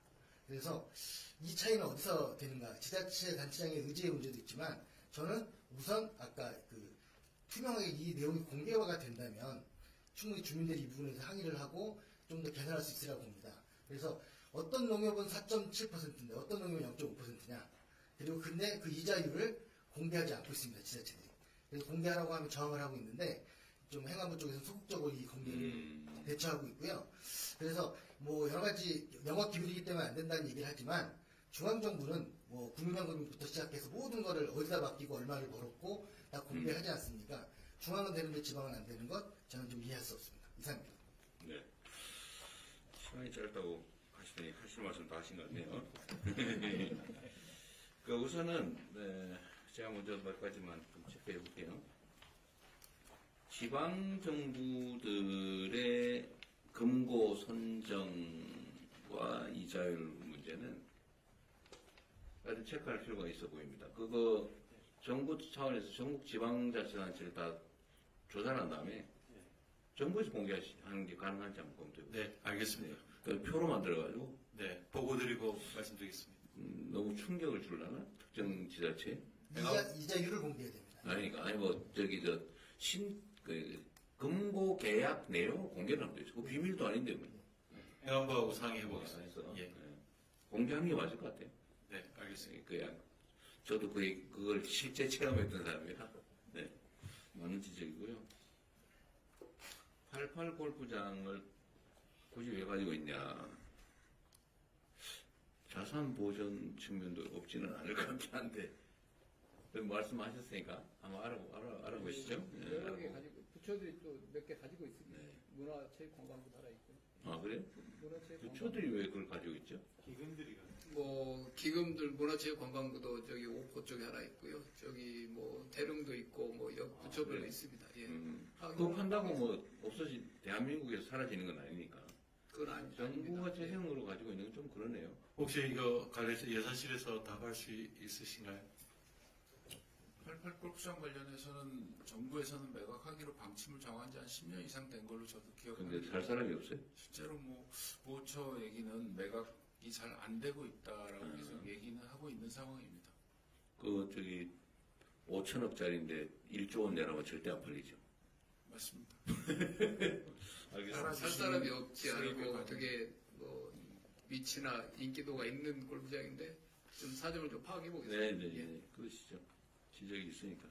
718 재산 환수 얘기도 여러분 별도 한번 챙겨보십시오. 챙겨서 저한테 좀 알려주세요. 그리고 기금 융자를 2차 보존으로 전환하는 건 이거 정말 많은 얘기 같은데 재정 효율성 측면에서 좀 어떠세요? 저희가 직접 융자하는 거를 2차 보존으로 바꾸는 거는 물론 그 총 지출은 줄죠. 근데 사실 국민들이 부담하는 부담액은 사실 조금 는다고 보여집니다. 왜냐하면 직접 융자는 나갔다가 나중에 들어오기 때문에 재정의 지속 가능성 측면하고 그 비용이 실제 2차 보전으로 금융기관에 그 돈을 주는 것보다는 일단 장기적으로 보면 직접 융자가 저희는 좀 싸다고 보고 있고요. 또 하나는 이제 직접 융자는 저희가 뭐 중진공이나 소진공 이런 데도 보면 대부분 신청을 하면 거의 95% 이상 받아갑니다. 근데 이제 2차 보전으로 금융기관에 그걸 지원을 하면 금융기관 쪽에서는 신청 대비 한 3분의 1 정도밖에 접근이 잘 안 되는 문제가 있습니다. 그래서 취약계층이나 소상공인이나 이런 부분들은 저희가 웬만하면 직접 융자로 하려고 하고, 그다음에 아까 구조조정의 액수가 뭐냐 이걸 얘기하셨는데 제일 크리티컬한 게 사실은 그럼 직접 융자 10조 하던 거를 2차 보전으로 바꾸면 몇백억밖에 안 되거든요. 이 10조를 구조조정 예산으로 잡을 거냐 말 거냐. 근데 저희는 그거는 구조조정이라고 생각은 하지는 않습니다. 그렇게 실질적으로. 분식하지는 않았다. 그러니까 그런 차원에서 그걸 구조조정하는 건 아니고 저희가 판단할 때는 시장성이 있거나 이런 고객이나 기업이나 사람은 2차 보전 방식으로 하고 접근성에 문제가 있는 취약계층, 소상공인 이런 부분들은 직접 융자로 하고 프로그램에 따라서 그렇게 설계를 하고 있다고 생각합니다. 그렇겠죠. 그런데 우리 정창수 소장님은 그런 점을 고려 안 하고 한 말씀은 아닐 거고. 예를 들면 이제 금융기관들은 2차 보전을 해줄 테니 서민 금융 지원을 해라라고 하면 안 해버린다 그 말이잖아요. 신용도 같은 걸 신용도 깐깐히 그러니까. 보고 본인들이 원래 5% 받던 거를 뭐 좀 높여받으면서 2차 보전해서 싸게 주는 아예 하고 안 해버린다. 예. 네, 그분들도 다 저희가 생각을 해둔 건데요. 이미 지금도 직접 융자를 해주는 게 아니라 은행에 맡겨서 주는 전대 융자 방식이기 때문에 그 은행에 대한 관리 감독이라든가 다른 보안 체계를 충분히 근데 이거는 좀 있는 것 같아요. 그 실장님. 지금 우리 재정이 지금 사실 되게 위기 상황인데 예를 들면 이제 우리가 성장을 정상적으로 좀 회복하고 재정 수입이 정상화되면 그때야 뭐 괜찮은데 지금은 정말 너무 어려운 상황이라 조세도 정상화하려다 지금 저항도 심하고 그렇잖아요. 그죠? 오죽하면 그럴까 싶은데 사실 지금은 비상시기라서 좀 최대한 융자가 불가피한 거는 융자로 하는데 2차 보전으로 전환할 수 있는 거는 최대한 전환하고 거기서 커버 안 되는 부분만 융자를 하는 걸로 좀 최소화하고 재정 여력을 확보하면 좋겠는데요. 예, 이것도 사실 이제 직접 그 융자를 하는 공적 기관을 유지하는 문제와 관련이 되어 있습니다. 공단과 무슨 뭐 보증 아니 제가 이거 없애버리자는 게 아니고 예. 지금 한 2, 3년 내가 보기에는 한 2, 3년 정도일 것 같은데 한 2, 3년 뭐 길게 보면 3, 4년 요 사이에는 좀 최대한 2차 보전으로 전환을 했다가 그 다음에 다시 복귀할 거니까 그것도 장점이 있으니까요. 재정 여력이 있으면 고르자는 얘기니까. 그래서 저는 직접 수행이 필요성이 사실 없는데도 부처가 직접 수행 기구들을 이미 몇십 년간 운영했기 때문에 사실 직접 본인들이 그걸 고집해서 융자 쪽으로 가는 부분이 물론 분명히 있거든요. 그래서 기관 공공기관 약간 개혁과 연관해서 그 직접 융자보다 민간이 이미 그쪽에 시스템이 갖춰져 있는 분야를 민간을 활용하고 2차로 하는 게 맞습니다. 그래서 그것도 그러니까 이게 이제 기득권 문제인데 사실은 이제 그런 당연히 저항할 수밖에 없고 일자리도 사라질 테니까요. 일거리가 없어지니까. 근데 그런 거 눈 감고 해야지. 그걸 안 하면 개혁이 됩니까? 개혁이 원래 좀 아프지. 지난번에 한번 보고 드린 것처럼 저희가 지방에 어떤 사업을 넘길 때도 그때는 부처의 저항이 굉장히 조직과 관련돼서 있고 아까 말씀하신 대로 이런 직접 융자를 금융기관으로 넘기는 거는 공공기관들의 직접 수행 그런 부분 그러니까 그런 것들을 사실은 폭파해야죠. 고려하지 알거나 고려하더라도 최소한만 해야지. 그럼 뭐가 바뀌겠어요? 같이 연관돼서 공공기관하고 같이 가겠습니다. 공공기관 개혁은 꼭 필요한 그러니까요. 이슈라고 생각합니다. 지금 다음 단계는 우리가 공공기관 통폐합도 좀 해야 될 것 같은데 이게 너무 많아가지고 숫자를 못 시겠더라고요. 너무 많아가지고. 예. 그래서 그 통합도 해야 되니까 그런 거 좀 고려하지 말고 대대적으로 좀 하세요. 우리 실장님이 좀 챙기셔가지고. 근데 전화는 하시고요. 그럼 여력이 조금 더 생길 것 같은데. 그리고 아까 정창수님 말씀하신 것 중에 재정 자율성 문제는 저희가 지금 관련 부처에 지시를 해놨어요. 지방 정부들한테 정책 집행에 좀 자율성을 최대한 주라고. 안 그래도 예산도 좀 그렇게 편성하고 있잖아요. 그죠? 그걸 참고하시고요. 산단을 너무 많이 만들어서 분양도 안 되고, 이 사실 진짜 문제예요. 필요한 데는 해야 될 텐데, 결국 정책 판단을 잘해야죠. 이것도 한번 좀 한 번 더 챙겨보십시오. 지적이 있으니까. 국토부에서 혹시 이에 관련해서 말씀하실 분 있으신가요? 예, 기회 주셔서 감사합니다. 아, 그래요? 말을 막았나, 내가? 말씀하세요. 네, 방금 발제해 주신 것처럼 새로운 산단을 만들기에 앞서서 기존의 산단들을 좀 재구조화하는 것이 선행 노력이 필요하다 강조해 주신 것에 대해서 굉장히 깊이 공감하고 있습니다. 네, 다만 기존 산단을 좀 저희가 조성을 신중하게 앞으로 하게 되더라도 말씀하신 것처럼 노후된 산단이 굉장히 빠르게 증가하고 있기 때문에 이러한 구조, 예산 지출의 구조의 전환 과정에서 어쩌면 저희가 절감할 수 있는 국가 지출보다는 뿌려셔야 될 밭을 굉장히 더 넓혀갈 수밖에 없다는 말씀을 좀 먼저 좀 드리고 싶습니다.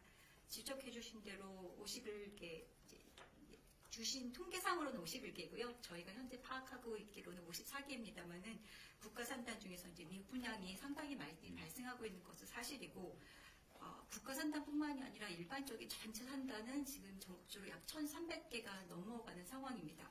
그 중에서 이제 작은 산단까지 합해서 생산력이 좀 떨어지는 것도 사실이기는 합니다.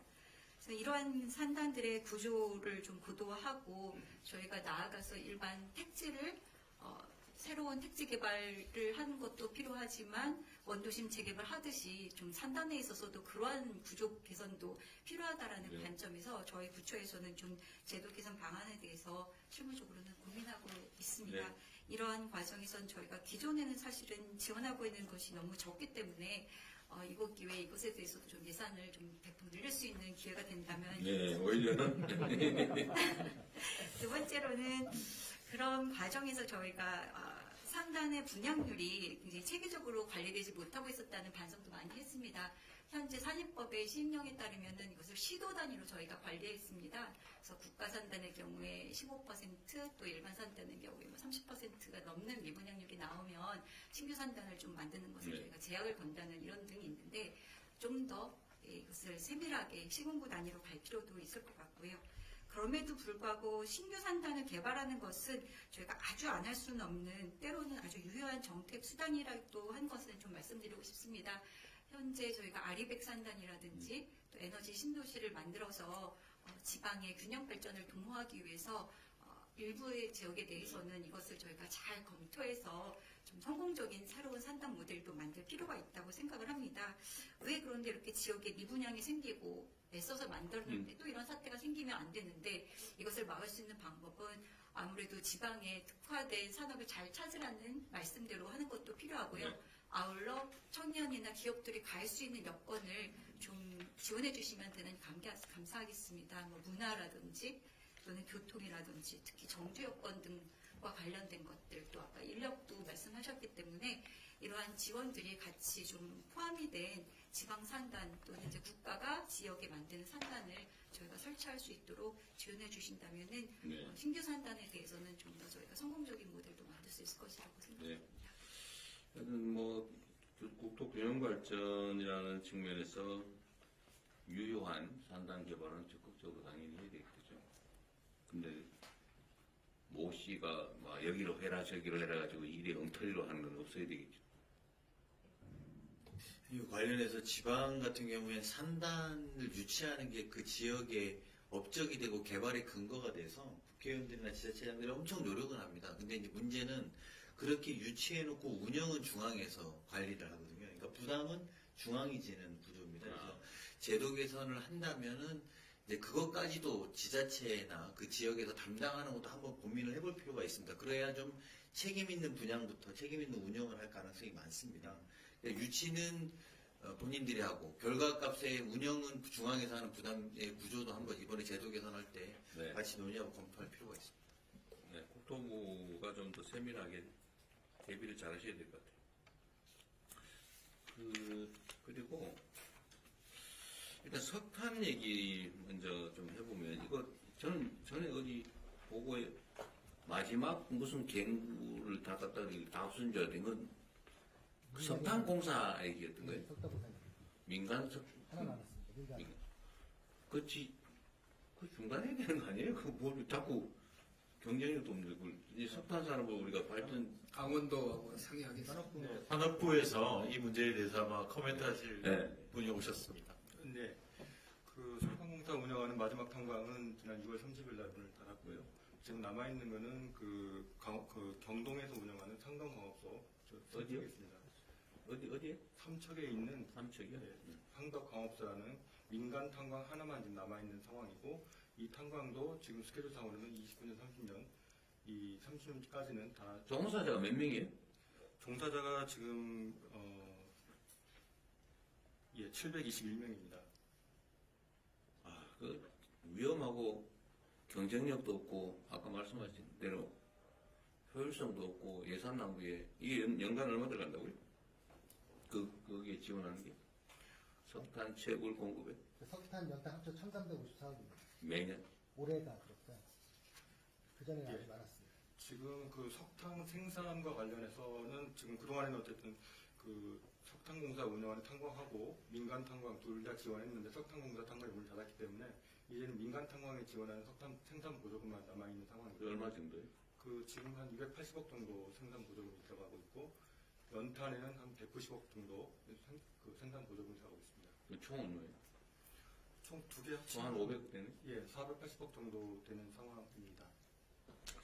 그 500억을 차라리 바우처로 해서 지원해 주는 게 낫겠다고 말이죠. 현재도 연탄 바우처는 지급되고 있는데 그걸 다른 바우처로, 다른 에너지 바우처로. 관련해서 관련 예산은 한 1,000억 가까이 되고요. 석탄을 생산해서 쓸 데가 없기 때문에 가격 보조를 해서 발전소로 보내서 합니다. 거기서 이제 한 40% 정도 가격 보조를 해주고 연탄을 생산하면 80% 정도 가격을 깎아서 그걸 보급해 줍니다. 안 팔리기 때문에. 빨리 지원 중단하는 게 맞을 것 같은데 진짜. 근데 왜 하는 거예요? 그리고 이제 휴경 보조금 같이 지역에 그 아마 몇 년간까지 5년간 또 지역에는 또 보존해 줘야 될 거 아니에요? 아니 다른 방식으로 차라리 해야지. 차라리 현금으로 주든지. 계속 연장해 온 겁니다. 아니 이거 89년부터 지금 계속 하는 거죠. 이제 그만해야 되겠는데 이거. 예. 그저 탄소 발생도 시키잖아.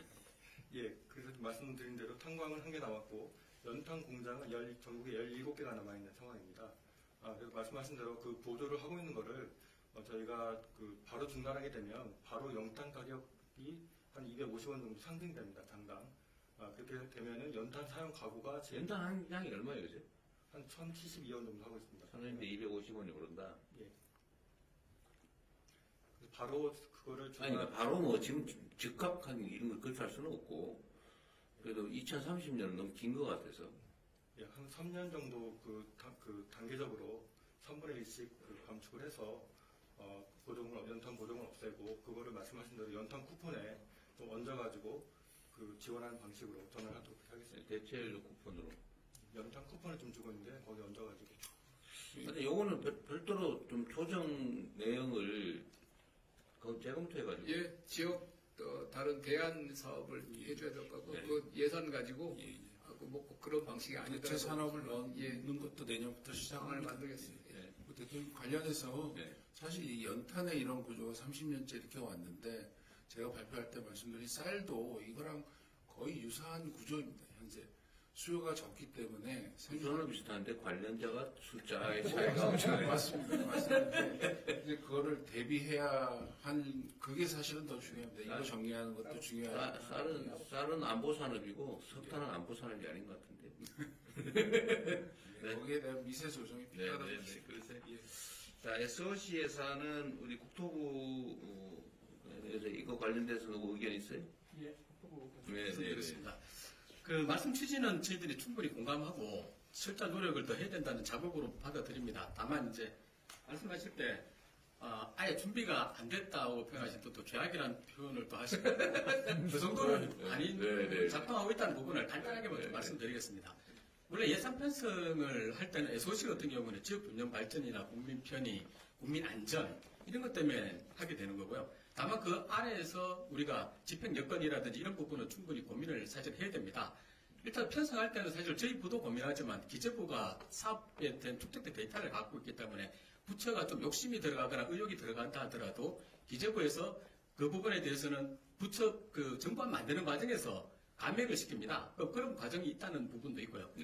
그 다음에 이제 이 편성 그 요인과 관련해 가지고 이게 사실은 예측할 수 있는 요인이면 정부 시스템 안에서 자꾸 이게 걸려지는데 그 과정에서 예측하지 않은 요인들이 보통 집행 단계에서 일어납니다. 그 부분들은 뭐 사실은 저희들이 아무리 좀 노력해봤자 안 되는 부분은 있습니다. 그런 부분들이 지금 예시하신 부분들이 예를 들어 시공사가 갑자기 뭐 넘어져 버리거나 가덕도 그러죠. 가덕도도 그렇고 어떤 뭐 환경영향 평가하다 보니 이 반대 단체가 너무 심해서 좀 되는 부분 이런 부분들은 저희들도 긴밀하게 사실은 기재부까지 점검을 하고 거기다가 그 해에 집행이 못 되면 뭐 다른 쓸만한 사업으로 이렇게 전용을 한다든지 이런 식의 시스템이 나름 돌아가고 있다는 부분. 그리고 국회에서도 사실은 통제가 받고 있는 부분이 있는데 가장 요번에 새 정부에서 저희들이 고맙게 생각하는 거는 부처에서 알아서 기재부와 협의해서 하는 시스템 외에 국정 기조로 지출 구조 조정이라는 강력한 이럴 때 한번 도려내라.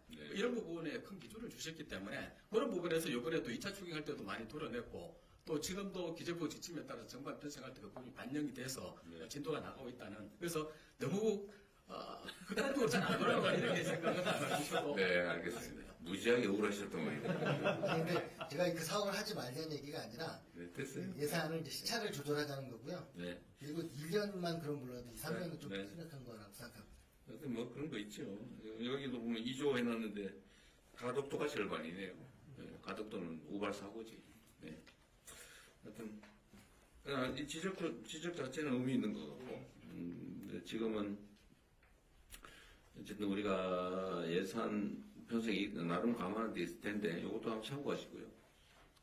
어쨌든 SOC 예산에 이렇게 뭐 집중도를 계속 유지할 수 있겠냐 하고 좀 어려울 것 같아요. SOC 예산은 좀 조정을 해야 되지 않을까. 그렇죠.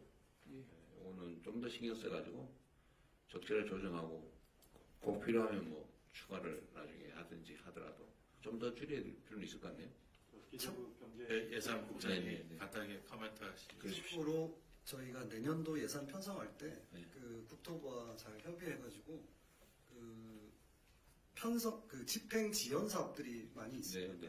정상수 소장님 지적해 주신 바와 같이 저희가 그 도로 철도를 중심으로 집행 지연 사업이 확인되는 경우를 중심으로 대상으로 저희가 한 0.7조 원 정도 구조 조정을 했고요.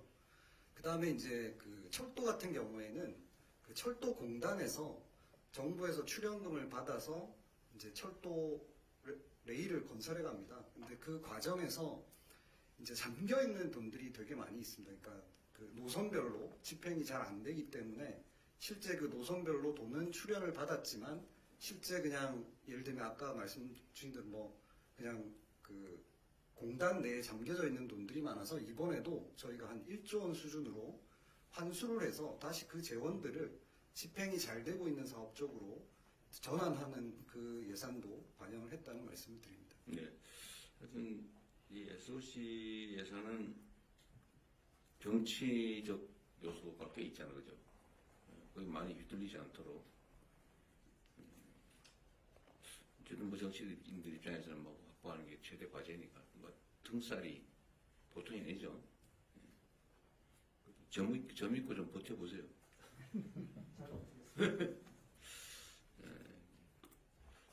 또 뭐 추가로 말씀하실 게 있으시면 또 하시죠. 의견 있으면 말씀하시고. 근데 사실 좀 더 해야 될 것 같아요. 이게 저는 이런 예산의 대규모 구조조정 문제는 정책 문제라서 사실 그렇게 어렵지 않거든요. 이거보다는 소규모 예산들 있잖아요. 소규모 예산. 당연하게 집행되고 있는 소규모 예산 중에 지금 시대에도 이런 걸 굳이 해야 되나? 이게 과연 다른 사업보다 효율성이 있나? 또는 이 돈으로 차라리 새로운 사업하면 훨씬 더 나을 텐데 이런 걸 찾아내는 게 중요하거든요. 그건 사실 공무원들 입장에서 못 찾아내요. 찾아내더라도 그 저항이 있죠. 이해관계가 있어가지고 쉽게 결정 못 하거든요. 그래서 그건 공직사회에 나빠서 그런 건 아닌데 제가 볼 때는 하기 어려워요. 누군가 지적해줘야 되는데 제가 지적하든지 해야 되는데 저는 몰라요. 그리고 누가 하죠? 아까 말씀하신 그 민간 아까 이제 공개하는 게 일단 전제가 돼야 될 것 같고요. 네. 두 번째는 민간에서 그런 거를 세세하게 좀 찾는 노력을 하고 예를 들면 찾아내면 일부 구중에서 우리가 유효하면 포상을 해준다거나 그런 메커니즘이 필요하고 좀 이쪽의 의지를 가지고 찾아내는 메커니즘을 좀 지금은 포상 제도가 있나요? 예를 들면 뭐 예산에 대해서 문제 지적을 해서 그 조정을 해서 그래서 절감을 했다. 부패, 부정 이런 거 말고 그냥 단순한 예산의 효율성, 우선순위 이런 걸 조정한 경우에 그걸 찾아내서 반영이 되면 뭐 포상을 하거나 이런 제도 있어요. 그거 없을 것 같아요. 예산 성과급이라고 이제 공무원들이 자기 세입을 더 확충하거나 아이디어를 내서 제도를 바꿔서 세출을 확 절감하거나 이런 부분에 대한 게 일단 있고요. 내부에 성과금이 있고 국민들이 제안한 거에 대해서 포상금이 있긴 한데 그렇게 크지는 않습니다. 아까 말씀드린 참여예산 관련된 뭐 이런 포상금이 일부 있습니다. 어쨌든 새로운 사업을 시작하는 건 그리 어렵지 않은데 이미 시작한 사업을 조정하는 건 정말로 어렵잖아요. 일단 발견하기도 어렵고 발견해내도 실현하기 어렵단 말이에요. 요거는 시스템을 뭔가 만들어야 될 것 같아요. 최소한 올해는 뭐 어쩔 수 없다고 하더라도 내년 예산에 대해서는 올해 편성되는 그것도 이미 사실 제로베이스 예산 편성해봐야 못해요 사실은. 말만 그러지. 그거 어느 세월에 그래. 그거 하려면 한 1, 2년은 준비해야 될걸요. 그러니까 그거를 지금부터라도 이제 찾아내는 거를 좀 해야 될 것 같아요. 근데 그거 어떻게 할 거냐? 그 상시화해서 할 수 있는 플랫폼을 한번 고민해 보겠습니다. 그리고 예산 당국하고 그 사실은 그 해마다 재정에 대해서 상당히 많은 노력을 합니다. 연 중에도 예산 편성하기 전에도 분야별로 다 보는데요. 앞으로 분야별로는 플래닝도 중요하지만 지금까지 집행해왔던 예산, 말씀하신 관행적인 예산, 낭비적인 예산들을 찾아내는 쪽에 좀 더 집중해서 새로운 걸 계획하기 전에 기존에 있는 예산부터 먼저 점검하는 식으로 한번 부처와 같이 논의해 보도록 하겠습니다. 그 낭비 예산이라고 하면 기분 나쁘고 그러니까 저효율 예산. 저효율 예산을 고효율 예산으로 만들 수 있도록 한번 점검해 보도록 하겠습니다. 하여튼 그걸 좀 많이 찾아냈으면 좋겠습니다. 원래 이거 몇 시까지 하기로 돼 있었어요? 이미 시간이 많이 지나서요. 아마 의전 쪽에서 좀 다급한 것 같습니다. 아, 그래요? 네. 그럼 대통령님, 오늘 아마 시간적으로 좀 그래서 마무리를 해야 될 것 같습니다. 마지막으로 대통령 말씀을. 저는 말을 너무 안 해서 안 하는 걸로 하고 다른 분들이 하십시오. 혹시 준비하신 게 있을 수도 있는데. 없어요? 그런데 왜 여기 여성 참석자가 두 분밖에 안 됩니까? 저 뒤에도 또 있고 그렇습니다. 예. 일단 비율상 너무 압도적으로 여성이 적은데. 한 말씀. 그러세요?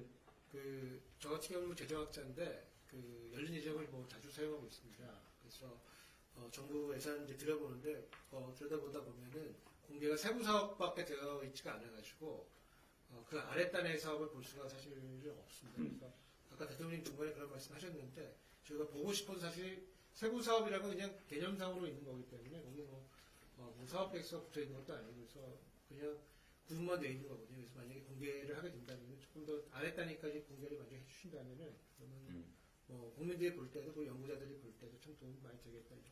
연구자들이 연구 목적으로 구하는 것도 제한적이에요? 뭐 우리 개별 사업 뭐 알려진 것들을 뭐 하나씩 볼 수가 있는데 전체적으로 보고 싶으면은 아무래도 공개가 안 되어 있다 보니까 조금 그래요?